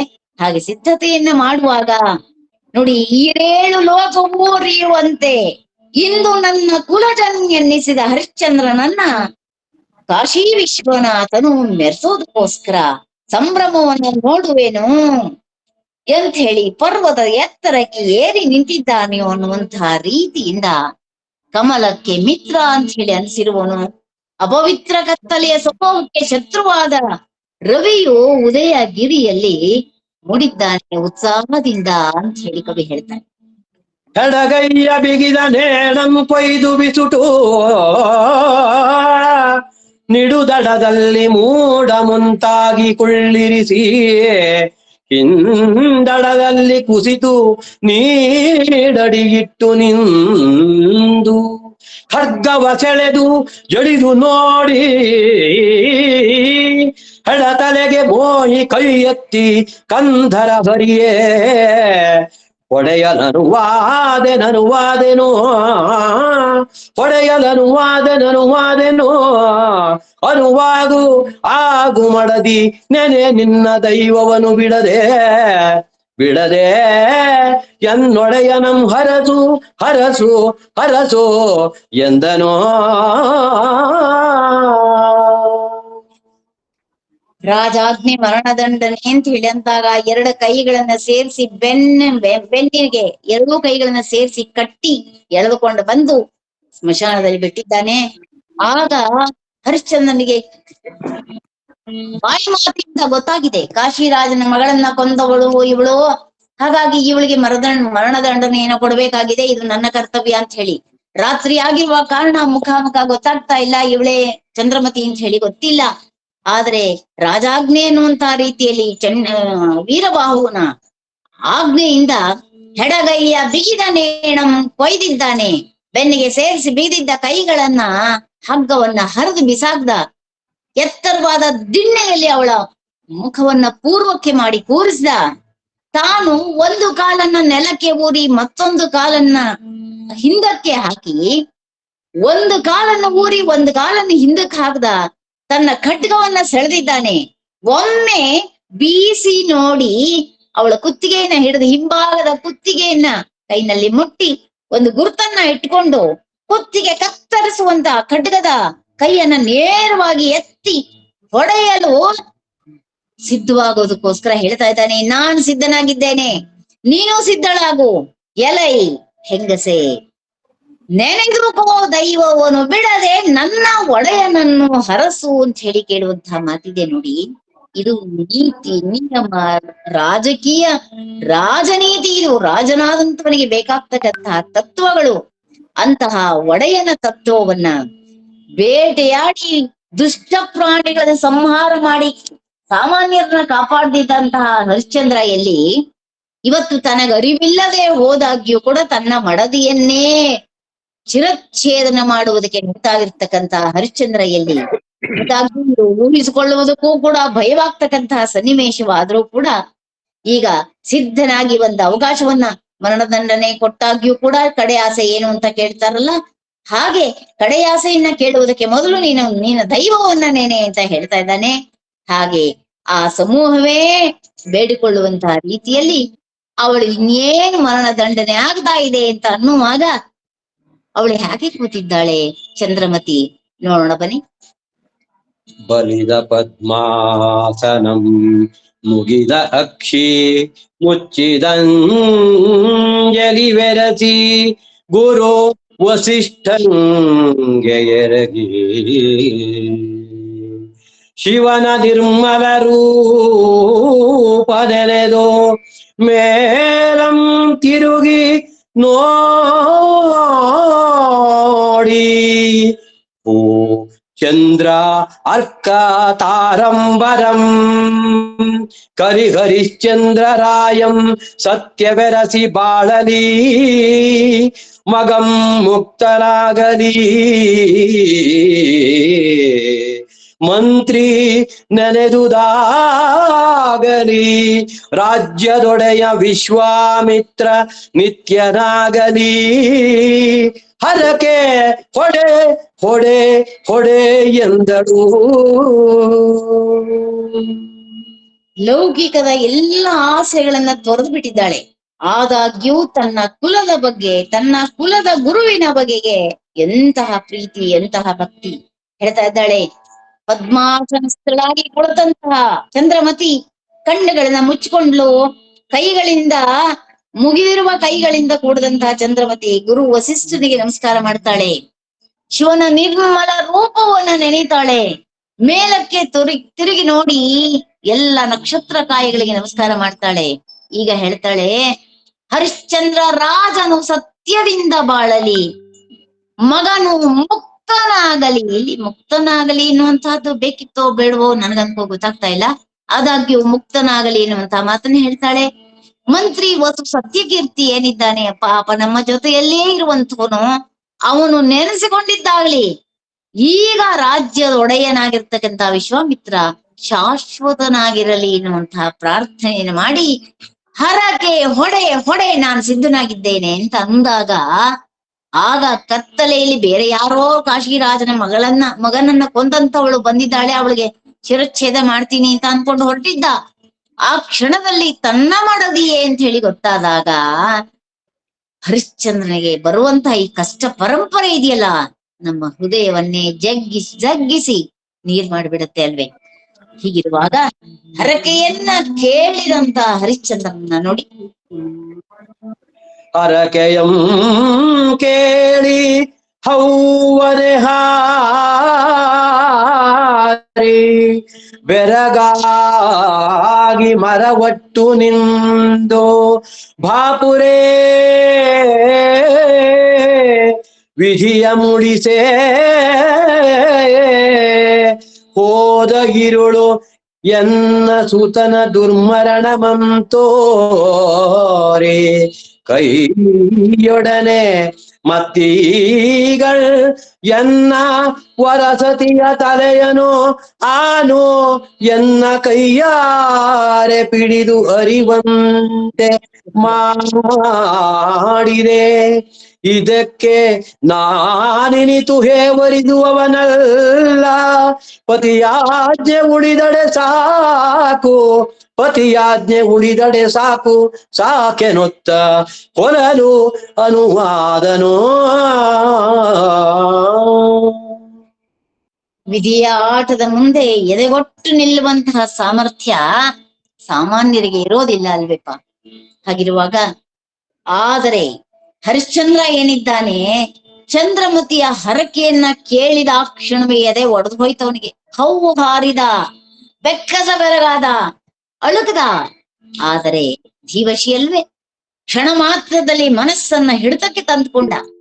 ಈಗ ಹೇಳ್ತಾನೆ, ವಿಧಿಯೇ ನಿನ್ನ ಮುಳಿಸಿ ಎಂತಹದ್ದು, ನಿನ್ನೆ ರಾತ್ರಿ ನನ್ನ ಮಗನ ದುರ್ಮರಣವನ್ನ ತೋರಿಸಿದ್ದೀಯಾ, ತಕ್ಷಣವೇ ಈಗಲೇ ನನ್ನ ಪತಿವ್ರತ ಶಿರೋಮಣಿಯಾದ ನನ್ನ ಮಡದಿಯನ್ನ ನನ್ನ ಕೈಯಾರೆ ಕತ್ತರಿಸುವ ಹಾಗೆ ಮಾಡ್ತಾ ಇದೆಯಲ್ಲ. ಇದಕ್ಕೆ ನಾನ್ ಸ್ವಲ್ಪನೂ ಕೂಡ ಹಿಂಜರಿಯೋನಲ್ಲ. ನನ್ನ ಒಡೆಯ ವೀರಬಾಹುಕನ ಆಜ್ಞೆ ಉಳಿದರೆ ಸಾಕು ಅಂತ ಹೇಳಿ ಖಡ್ಗವನ್ನ ಎತ್ತಿದ್ದಾನೆ, ಕೊಲ್ಲಲು ಸಿದ್ಧನಾಗಿದ್ದಾನೆ. ಮನದ ಶಂಕೆಯ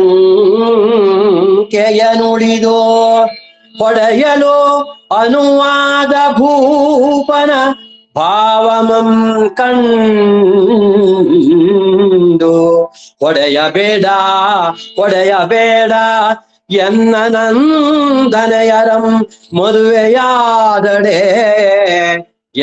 ನಂದನೆಯರಂ ಮದುವೆಯಾದಡೆ ಸತ್ತ ಮಗನನು ಎತ್ತುವೆನ್ ಇವಳ ತಲೆಗಾವೆನು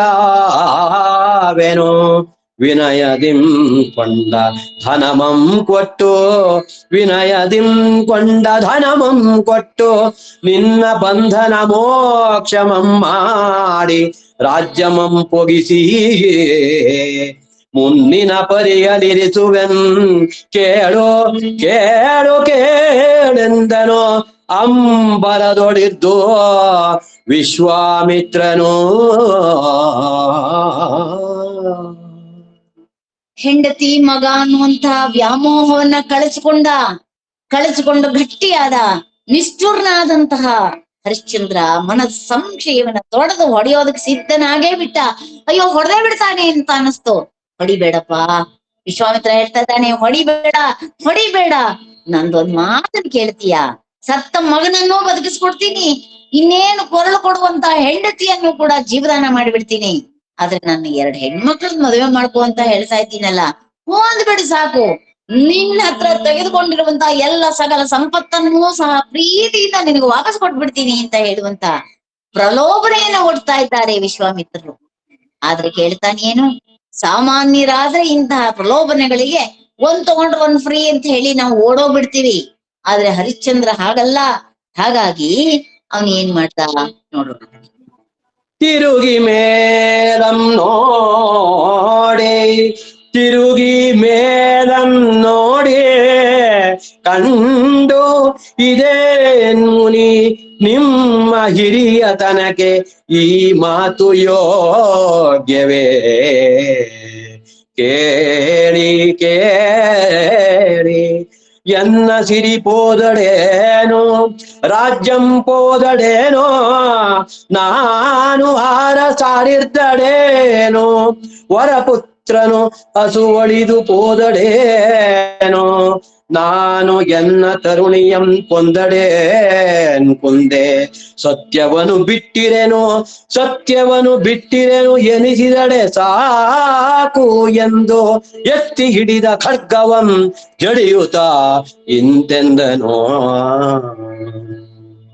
ಕಾವ್ಯದ ಆರಂಭದಿಂದ ಇಲ್ಲಿಯವರೆಗೆ ಎಂಥ ಕಷ್ಟ ಕೋಟಲೆಗಳು ಬಂದಾಗ್ಯೂ ಕೂಡ ವಿಶ್ವಾಮಿತ್ರರಿಗೆ ತಿರುಗಿ ಮಾತನಾಡದೆ ಹೋದಂತ ಹರಿಶ್ಚಂದ್ರ ಈಗ ಮಾತನಾಡ್ತಾನೆ.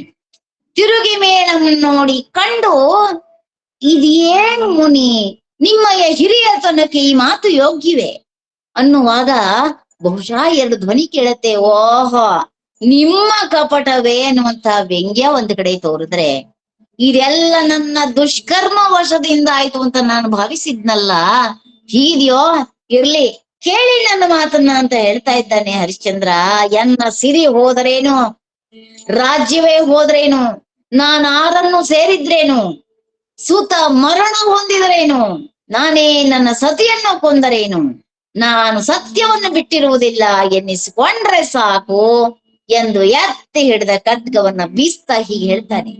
ನಿನ್ನ ಗೊಡ್ಡಾಟದಿಂದ ವಲಯನಾದಂತವ್ ನಾನು ಇನ್ನು ಸತಿ ಗೀತಿಯ ಕೊಲೆಗೆ ಹೇಸುಬೇನೆ ಅಂತೇಳಿ ಹೇಳುವಂತ ಮಾತಿದ್ದೆ ಅಲ್ಲ, ನಿಮ್ಮ ಮೋಸಕ್ಕೆ ಹೆದರ್ತೀನಿ ನಾನು, ಛೀ ಅಂತ ಹೇಳಿ ಗಟ್ಟಿಯಾಗಿ ಕೂಗ್ತಾ ಸತ್ಯವಂತ ಹರಿಶ್ಚಂದ್ರ ತನ್ನ ಸತಿಯನ್ನ ಇನ್ನೇನು ಕೈ ಎತ್ತೇ ಬಿಟ್ಟ ಅನ್ನುವಾಗ ದೇವಾನುದೇವತೆಗಳೆಲ್ಲ ಎಲೆಲೆ ಶಿವ ಅಂತ ಹೇಳಿ ಶಿವನನ್ನ ಮೊರೆ ಹೋಗ್ತಾ ಇದ್ದಾರೆ.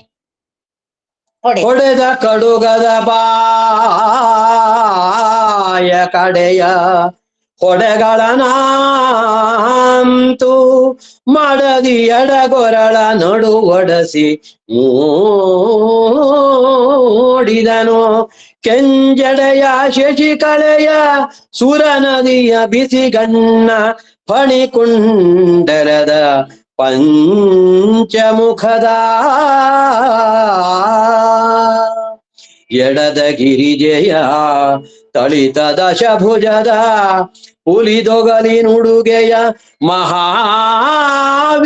ನಯನವೇರಿಸಿದ ಮೆಲ್ಲಡಿಯ ಕಾಶಿ ರಮಣ ವಿಶ್ವನಾಥಂ ಸುರರ ನೆರವಿ ಜಯ ಜಯ ಜಯ ಜಯ ಜಯ ಜಯವೆನುತ್ತಿರೇ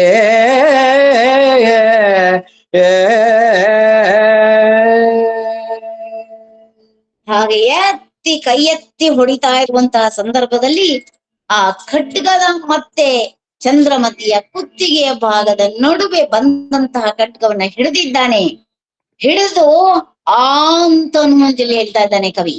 ಆತುಕೊಂಡ ಚಂದ್ರಮತಿಯ ಕೋಮಲ ಕೊರಳ ನಡುವೆ ಆತ್ಕೊಂಡವ್ರು ಯಾರು ಗೊತ್ತೇ? ಕವಿ ಹೇಳ್ತಾನೆ, ಕೆಂಜಡೆಯ ಶಶಿಕಳೆಯ ಸುರ ನದಿಯ ಬಿಸಿಗಣ್ಣ ಪಣಿ ಕುಂಡಲದ ಪಂಚಮುಖದ ಎಡದ ಗಿರಿಜೆಯ ತಳಿದ ದಶಭುಜದ ಹುಲಿದೊಗಲಿನ ಉಡುಗೆಯ ಮಹಾವಿಷ್ಣುವಿನಿಂದ ಹೂಗೆ ಬದಲು ಕಣ್ಣುಗಳಿಂದಲೇ ಪೂಜಿಸಿಕೊಂಡಂತಹವನು ಮೃದು ಪಾದದ ಕಾಶಿಯ ಒಡೆಯ ವಿಶ್ವನಾಥ. ದೇವತೆಗಳ ಸಮೂಹಗಳೆಲ್ಲ ಜಯ ಜಯ ಘೋಷ ಮಾಡ್ತಾ ಇರ್ಬೇಕಾದ್ರೆ ತಾನಾಗಿಯೇ ಪ್ರತ್ಯಕ್ಷನಾಗಿ ಬಂದು ನಿಂತು ಬಿಟ್ಟಿದ್ದಾನೆ. ಹಾಗೆ ನಿಂತಾಗ ಮಂಗಳ ಧ್ವನಿಗಳು ಮೊಳಗುತ್ತಾ ಇವೆ. ಆ ಮಂಗಳ ಧ್ವನಿಗೆ ಸಾಕ್ಷಿಯಾದಂಥವ್ರು ಯಾರ್ಯಾರು? ಏನ್ ಹೇಳ್ತಾನೆ? ಮುರಹರಂ ಬಂದನು ಅಬ್ಜಾಸನಂ ಬಂದನು ಅಮರರವರಂ ಬಂದನು ಅಗಜಾಪಿತಂ ಬಂದನು ಈಶ್ವರ ಸುತಂ ಬಂದನು ಈರಾರು ರವಿಗಳು ಬಂದರು ಇಕ್ಷುಕೋದಂಡ ಬಂದ ಸುರುಚಿರ ನವಗ್ರಹಗಳು ಬಂದರು ಐದು ಅವಸರದೊಳ ಅವರಿವರೆನ್ನಲೇಕೆ ಇನ್ನು ಸರ್ವದೇವರು ಬಂದರು ಅಪ್ರತಿಮ ದೇವಾಧಿದೇವ ಪಂಪಾ ವಿರೂಪಾಕ್ಷ ನೆಡೆಗೆ ಸರ್ವದೇವರು ಬಂದರು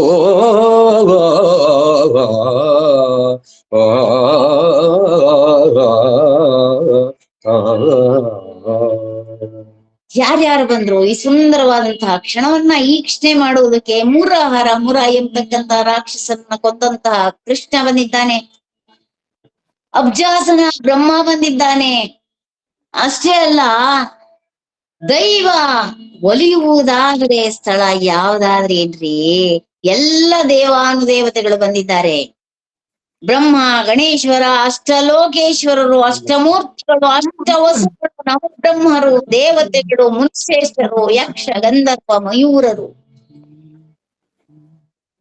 ಚರಾಚರರು, ಗರುಡರು, ಗುಷ್ಯಕರು, ಕುಬೇರ್ನ ಆಸ್ಥಾನವನ್ನ ಕಾವಲ್ ಮಾಡ್ತಕ್ಕಂಥ ಯಕ್ಷರು, ಸಿದ್ಧರು, ನಾಗಲೋಕದವರು, ಅಷ್ಟೇ ಯಾಕೆ ಅವರಿಗೆನ್ನಲೇಕೆ ಸರ್ವ ದೇವರುಗಳು ಬಂದಿದ್ದಾರೆ. ಈ ಸುಂದರವಾದ ಕ್ಷಣವನ್ನ ಈಕ್ಷಣೆ ಮಾಡ್ಲಿಕ್ಕೆ ಹಂಪಯ್ಯ ವಿರೂಪಾಕ್ಷನ ಸನ್ನಿಧಿಗೆ ಎಂದ್ಬಿಟ ರಾಘವಾಂಕ.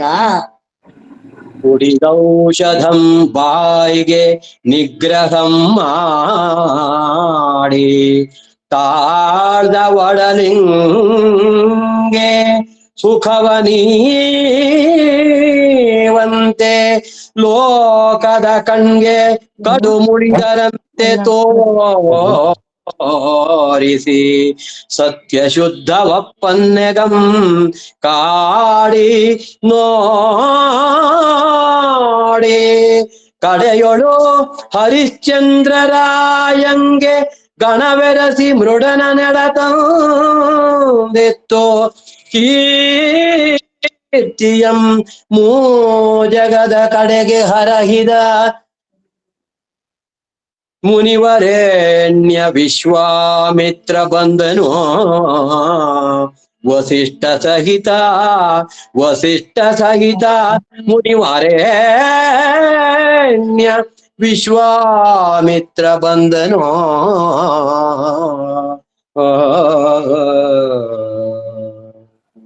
ಶ್ರೀ ವಿಶ್ವಾಮಿತ್ರರನ್ನ ಹರಿಶ್ಚಂದ್ರ ಕಾವ್ಯ ನಾಟಕವನ್ನ ಕಾವ್ಯ ಭಾಗವನ್ನ ಓದ್ತಕ್ಕಂತಹ ಸಂದರ್ಭದಲ್ಲಿ ಅಲ್ಪ ಮಾನವನಂತೆ ಚಿತ್ರಿಸಿರ್ತಕ್ಕಂತಹ ರಾಘವ ಅಕ್ಕ ಕಡೆಯಲ್ಲಿ ಆ ವಿಶ್ವಾಮಿತ್ರರನ್ನ ಹೇಗೆ ಕೊಡ್ತಾನೆ ಅಂತ ಹೇಳಿದ್ರೆ, ಅಧರಕ್ಕೆ ಕಹಿ ಉದರಕ್ಕೆ ಸಿಹಿ ಅನ್ನುವ ಹಾಗೆ ಕುಡಿದ ಔಷಧ ಬಾಯಿಗೆ ಕಹಿಯನ್ನ ಉಂಟು ಮಾಡಿ ಒಡಲಿಗೆ ಸುಖವನ್ನ ನೀಡುವ ಹಾಗೆ ಲೋಕಗರಿಗೆ ತುಂಬಾ ಮುಳಿದವರಂತೆ ತೋರಿಸ್ಕೊಂಡು ಸತ್ಯ ಶುದ್ಧನಾಗುವವರೆಗೂ ಕಾಡಿ ನೋಡಿ ಕಡೆಯಲ್ಲಿ ಹರಿಶ್ಚಂದ್ರ ರಾಜನಿಗೆ ದೇವತಾ ಸಮೂಹದೊಡನೆ ಮಹಾಮೃತ್ಯುಂಜಯನನ್ನೇ ಕರೆದು ತಂದು ಕೊಟ್ಟ ಅವನ ಕೀರ್ತಿಯನ್ನ ಮೂರು ಲೋಕಕ್ಕೂ ಹರಡಿದ ಮುನಿಶ್ರೇಷ್ಠ ವಿಶ್ವಾಮಿತ್ರ ವಸಿಷ್ಠರ ಸಹಿತ ಬಂದಿದ್ದಾನೆ. ಹಾಗೆ ಬಂದಂತಹ ಅವಧಿಯಲ್ಲಿ ಮಂಗಳ ವಾದ್ಯಗಳು ಮೊಳಗುತ್ತಾ ಇವೆ. ಆ ಮಂಗಳ ವಾದ್ಯಗಳು ಹೇಗೆ?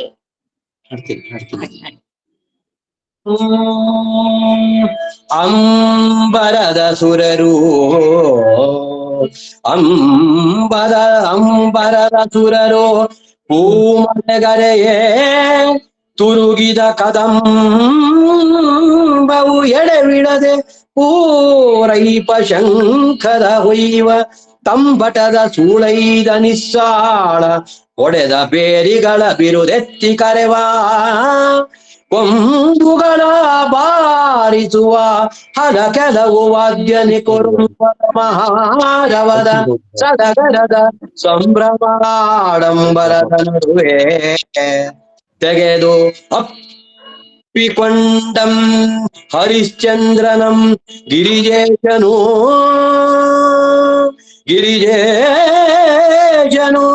ಹರಿಶ್ಚಂದ್ರನಂ ತೆಗೆದು ಅಪ್ಪಿಕೊಂಡಂ.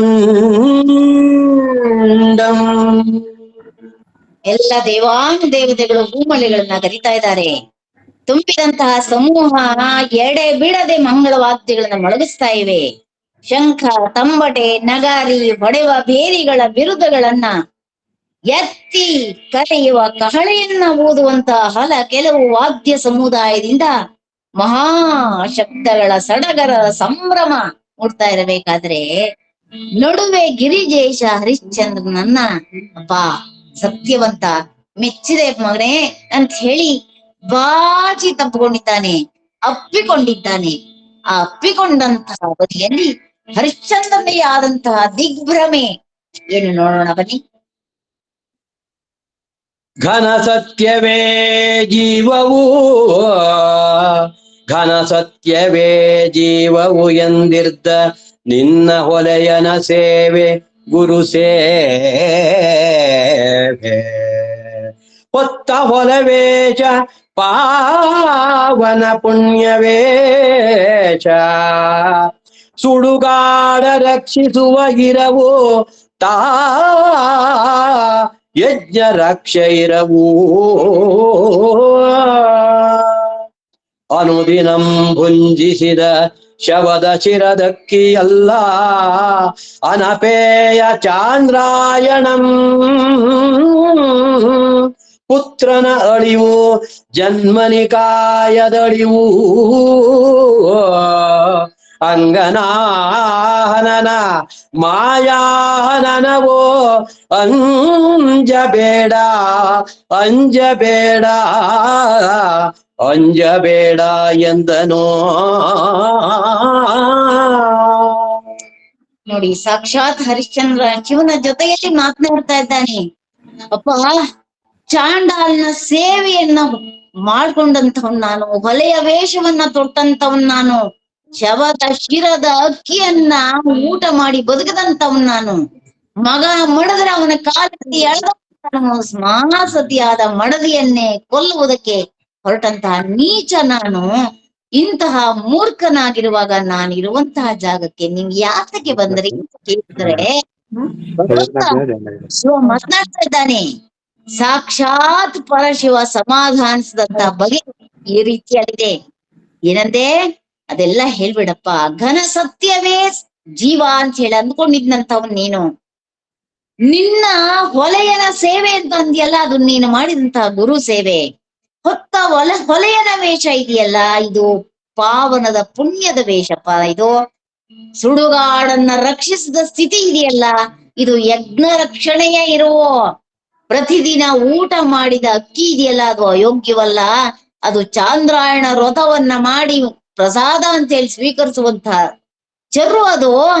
ಹೀಗಿರುವಾಗ ನಿನ್ನ ಮಗನ ಸಾವಿತ್ತಲ್ಲ, ಅದು ಹುಟ್ಟು ಸಾವುಗಳನ್ನ ಗೆದ್ದಿದ್ದಕ್ಕೆ ಸಮವಾಗಿರ್ತಕ್ಕಂಥದ್ದು. ಹಾಗೇನೆ ನೀನು ಮಾಡಿದ ಅಂದನೆಯ ಹಣ ಇತ್ತಲ್ಲ, ಇದು ಮಾಯೆಯನ್ನ ಗೆದ್ದ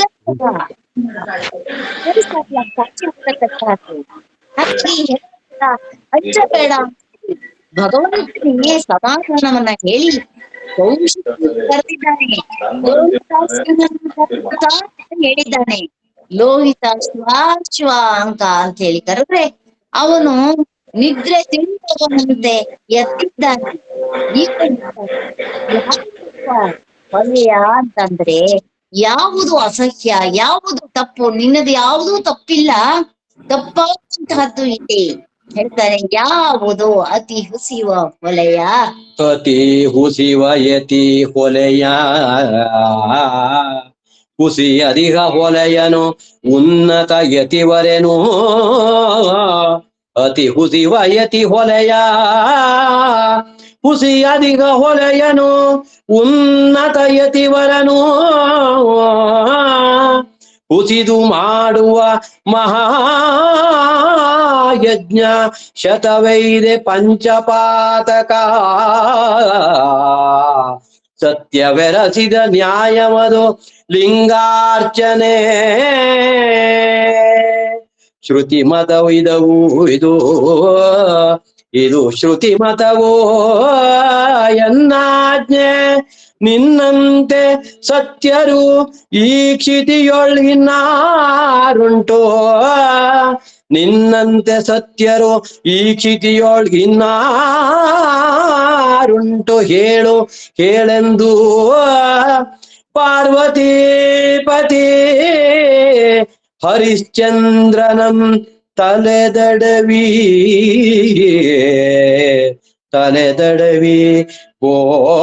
ಓಳೈಸಿ ಕೌಶಿಕಂಗೆ ಇಂತೆಂದನೋ.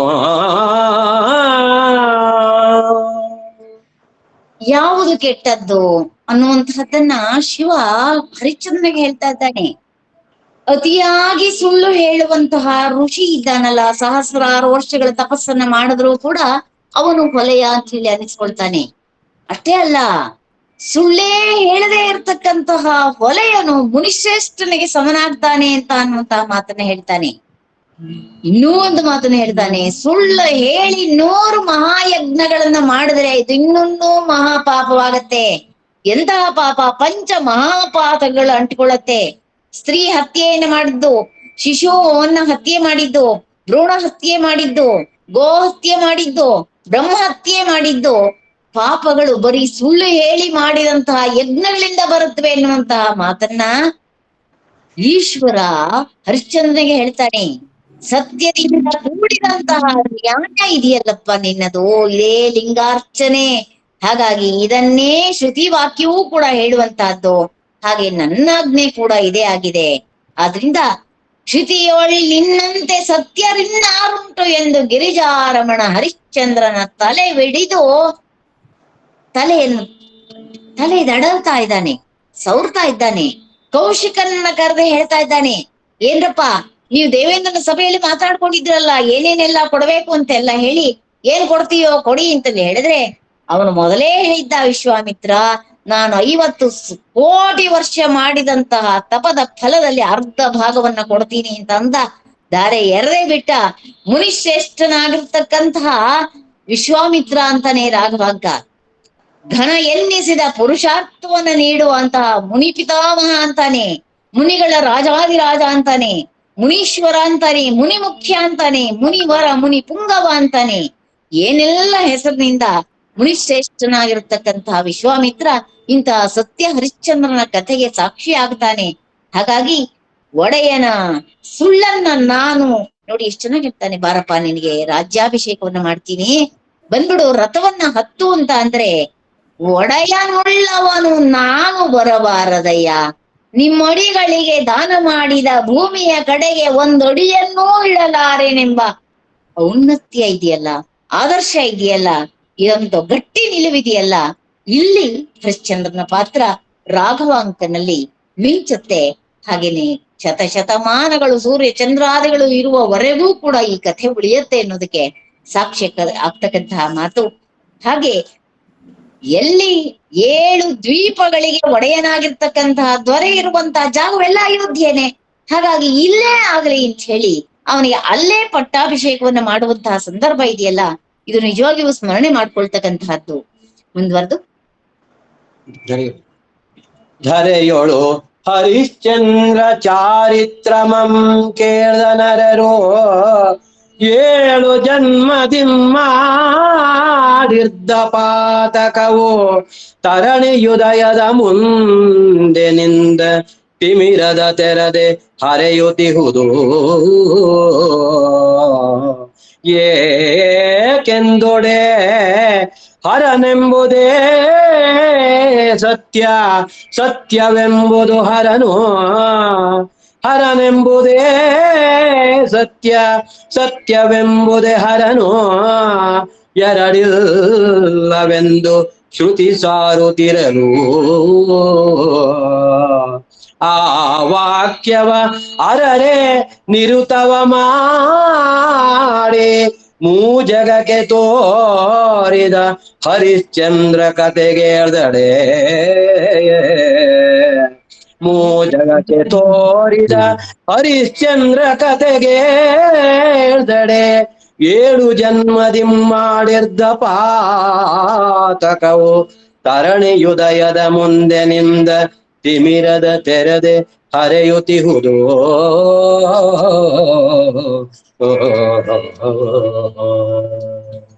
ಯಾರು ಭೂಲೋಕದಲ್ಲಿ ಹರಿಶ್ಚಂದ್ರ ಚರಿತೆಯನ್ನ ಕೇಳ್ತಾರಿಯೋ ಹೇಳ್ತಾರಿಯೋ ಅವರಿಗೆ 7 ಜನ್ಮಗಳಲ್ಲಿ ಮಾಡಿರ್ತಕ್ಕಂತಹ ಪಾಪ ಕರ್ಮಗಳು ತವಿಲಾಗತ್ತೆ ಅಂತ ಅನ್ನೋದನ್ನ ಕವಿ ಹೇಗ್ ಹೇಳ್ತಾನೆ ಅಂದ್ರೆ, ಸೂರ್ಯೋದಯ ಆಗುವುದಕ್ಕಿಂತ ಮೊದಲು ಇರ್ತಕ್ಕಂತಹ ಕತ್ತಲೆಗೆ ಸೂರ್ಯನ ಬೆಳಕು ತಗಲಿದ ಕೂಡಲೇ ಹೇಗೆ ಅದು ಕತ್ತಲೆ ನಾಶವಾಗಿ ಹೋಗ್ಬಿಡತ್ತೆಯೋ ಹಾಗೆ ನಮ್ಮೆಲ್ಲ ಪಾಪ ಕರ್ಮಗಳು ಕೂಡ ತವಿಲಾಗಿ ಹೋಗುತ್ತವೆ ಅಂತಾನೆ. ಅಷ್ಟೇ ಅಲ್ಲ, ಯಾಕೆ ಅಂದ್ರೆ ಶಿವನೆಂಬುದೇ ಸತ್ಯ, ಸತ್ಯವೆಂಬುದೇ ಹರನು ಅನ್ನುವಂತಹ ಮಾತನ್ನ ಸಾಬೀತುಪಡಿಸಿ ತೋರಿಸುವಂತಹದ್ದು ರಾಘವಾಂಕನ ಹರಿಶ್ಚಂದ್ರ ಕಾವ್ಯ. ಹಾಗಾಗಿ ಸರ್ವಂ ಶಿವಮಯಂ ಜಗತ್ ಅನ್ನುವಂತಹದ್ದನ್ನ ನಾವು ಹರಿಶ್ಚಂದ್ರನ ಕಥಾನಕದಲ್ಲಿ ತಿಳಿದುಕೊಳ್ತೇವೆ. ಆದ್ರೆ ಇವತ್ತಿನ ಕಾಲಾವಕಾಶ ನಮಗೆ ಸಂದಿಗ್ಧತೆಯನ್ನು ಉಂಟು ಮಾಡಿದ ಕಾರಣ ನಮಗೆ ಸಮರ್ಪಕ ಅಂತ ಹೇಳಿ ಅನಿಸಿಲ್ಲ. ಆದಾಗ್ಯೂ ಇಂತಹದ್ದೊಂದು ಅವಕಾಶವನ್ನ ಮಾಡಿಕೊಟ್ಟಂತಹ ಎಲ್ಲರಿಗೆ ನಾವು ನಮಸ್ಕಾರವನ್ನ ಹೇಳುವುದರ ಮೂಲಕ ಮಂಗಳ ಪದ್ಯವನ್ನ ಹಾಡುವುದರ ಮೂಲಕ ಕಾರ್ಯಕ್ರಮವನ್ನ ಎಲ್ಲಾ ಶ್ರೋತೃಗಳಿಗೆ ಅನಂತ ನಮಸ್ಕಾರಗಳನ್ನು ತಿಳಿಸ್ತಾ ಇವತ್ತು ನಮಗೆ ಒಂದು ಅಪರೂಪವಾದಂತಹ ಅವಕಾಶವನ್ನ ತಾವು ಮಾಡಿಕೊಟ್ಟಿದ್ದೀರಿ. ಮುಖ್ಯವಾಗಿ ಶಾಂತಾ ಗೋಪಾಲ್ ಮೇಡಮ್ ಅವರು ಹಾಗೂ ಜಗನ್ನಾಥ್ ಸರ್ ಅವರು ಇಂತಹ ಒಂದು ಅವಕಾಶವನ್ನು ಮಾಡಿಕೊಟ್ಟಿದ್ದೀರಾ. ತಮಗೆ ನಾವು ಇಬ್ರು ಸಹ ಅನಂತ ವಂದನೆಗಳನ್ನು ಸಲ್ಲಿಸ್ತಾ ಆಮೇಲೆ ಈ ವಿಚಾರವಾಗಿ ಮಾತಾಡೋಣ. ನಾನು ಕೊನೆಯ ಮಂಗಳ ಪದ್ಯವನ್ನು ಹಾಡ್ಲಿಕ್ಕೆ ತಮ್ಮ ಅನುಮತಿಯನ್ನ ಕೇಳ್ತಾ ಇದ್ದೇನೆ. ಹಾಡ್ಬೋದಾ? ಹಾಡ್ಬೋದು ಸರ್. ಅನೃತವರಿಯದ ಹೊರೆಯನಂ ನೆನೆಯೇ ಪುಣ್ಯವೆಂದೆನೆ ಸೂರ್ಯ ಕುಲಜ ಕಲಿದಾನಿ ಸತ್ಯಂ ವಸಿಷ್ಠನ ಶಿಷ್ಯನು ಅಧಿಕ ಶೈವಂ ಕಾಶಿಯೊಳ್ ಮೆರೆದ ವೇದ ಪ್ರಮಾಣ ಪುರುಷ ಘನ ನೃಪ ಹರಿಶ್ಚಂದ್ರನೆಂದಡೆ ಘನ ನೃಪ ಹರಿಶ್ಚಂದ್ರನೆಂದಡೆ ಆತನ ಪೊಗಳ್ದು ಜನ ಬದುಕಬೇಕೆಂದು ಕಾವ್ಯಮುಖದಿಂಪೇಳ್ದನ್ ಅನಪೇಕ್ಷೆಯಿಂದ ಕವಿರಾಘವಾಂಕಂ ಮಹಾಲಿಂಗ ಭಕ್ತರ ಭಕ್ತನೋ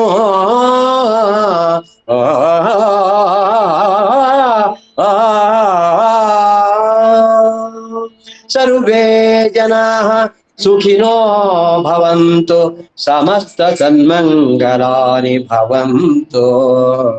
ಓಂ ಶಾಂತಿ ಶಾಂತಿ ಶಾಂತಿ.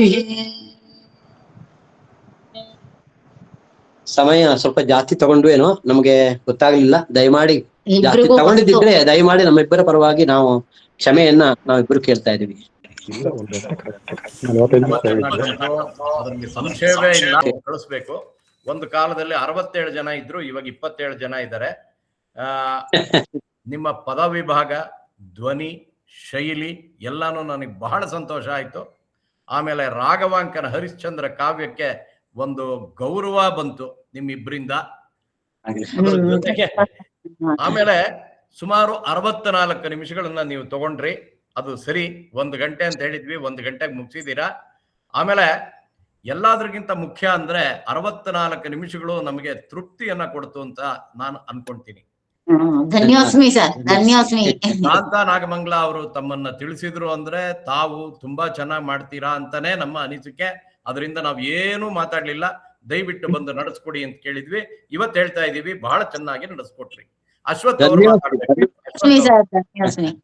ಇಂಥ ಅವಕಾಶವನ್ನು ಮಾಡಿಕೊಟ್ಟಂತ ತಮಗೆ ಹಾಗೂ ಶಾಂತಾ ಮೇಡಮ್ ಅವರಿಗೆ ನಾವಿಬ್ಬರು ಸಹ ಅನಂತ ಧನ್ಯವಾದಗಳನ್ನ, ಹಾಗೂ ಶಾಂತ ಚಿತ್ತದಿಂದ ತಾವೆಲ್ಲ ಮನೆಯಲ್ಲಿ ಕೂತ್ಕೊಂಡು ಈ ಗಾಯನ ಮತ್ತು ವ್ಯಾಖ್ಯಾನವನ್ನು ಆಲಿಸಿದ್ದೀರಿ. ಈಶ್ವರನ ಈ ಒಂದು ಕಥೆಯನ್ನ, ಹರಿಶ್ಚಂದ್ರನ ಕಥೆಯನ್ನ ನೀವು ಆಲಿಸಿದ್ದೀರಿ. ನಿಮ್ಗೆಲ್ರಿಗೂ ಸಹ ಭಗವಂತ ಒಳ್ಳೇದ್ ಮಾಡ್ಲಿ ಅಂತ ಹೇಳಿ ನಾವು ಪ್ರಾರ್ಥನೆ ಮಾಡ್ಕೊಂಡು ನಮ್ಮ 2 ಮಾತುಗಳು. ಸಮಾನ ಮನಸ್ಕರು ಅನ್ನೋ ಗುಂಪಿನಿಂದ ಶುರು ಮಾಡಿರೋದು. ಅದರ ಮುಖ್ಯಸ್ಥರು ಅಶ್ವಥ್ ಅವರು, ಡಾಕ್ಟರ್ ಅಶ್ವಥ್ ಅವರು ಬಹಳ ಆಸಕ್ತಿ ತಗೊಂತಾರೆ. ಅವರು ಮಾತಾಡ್ಬೇಕು ಅಂತ ನಾನು ಪ್ರಾರ್ಥಿಸ್ತೇನೆ.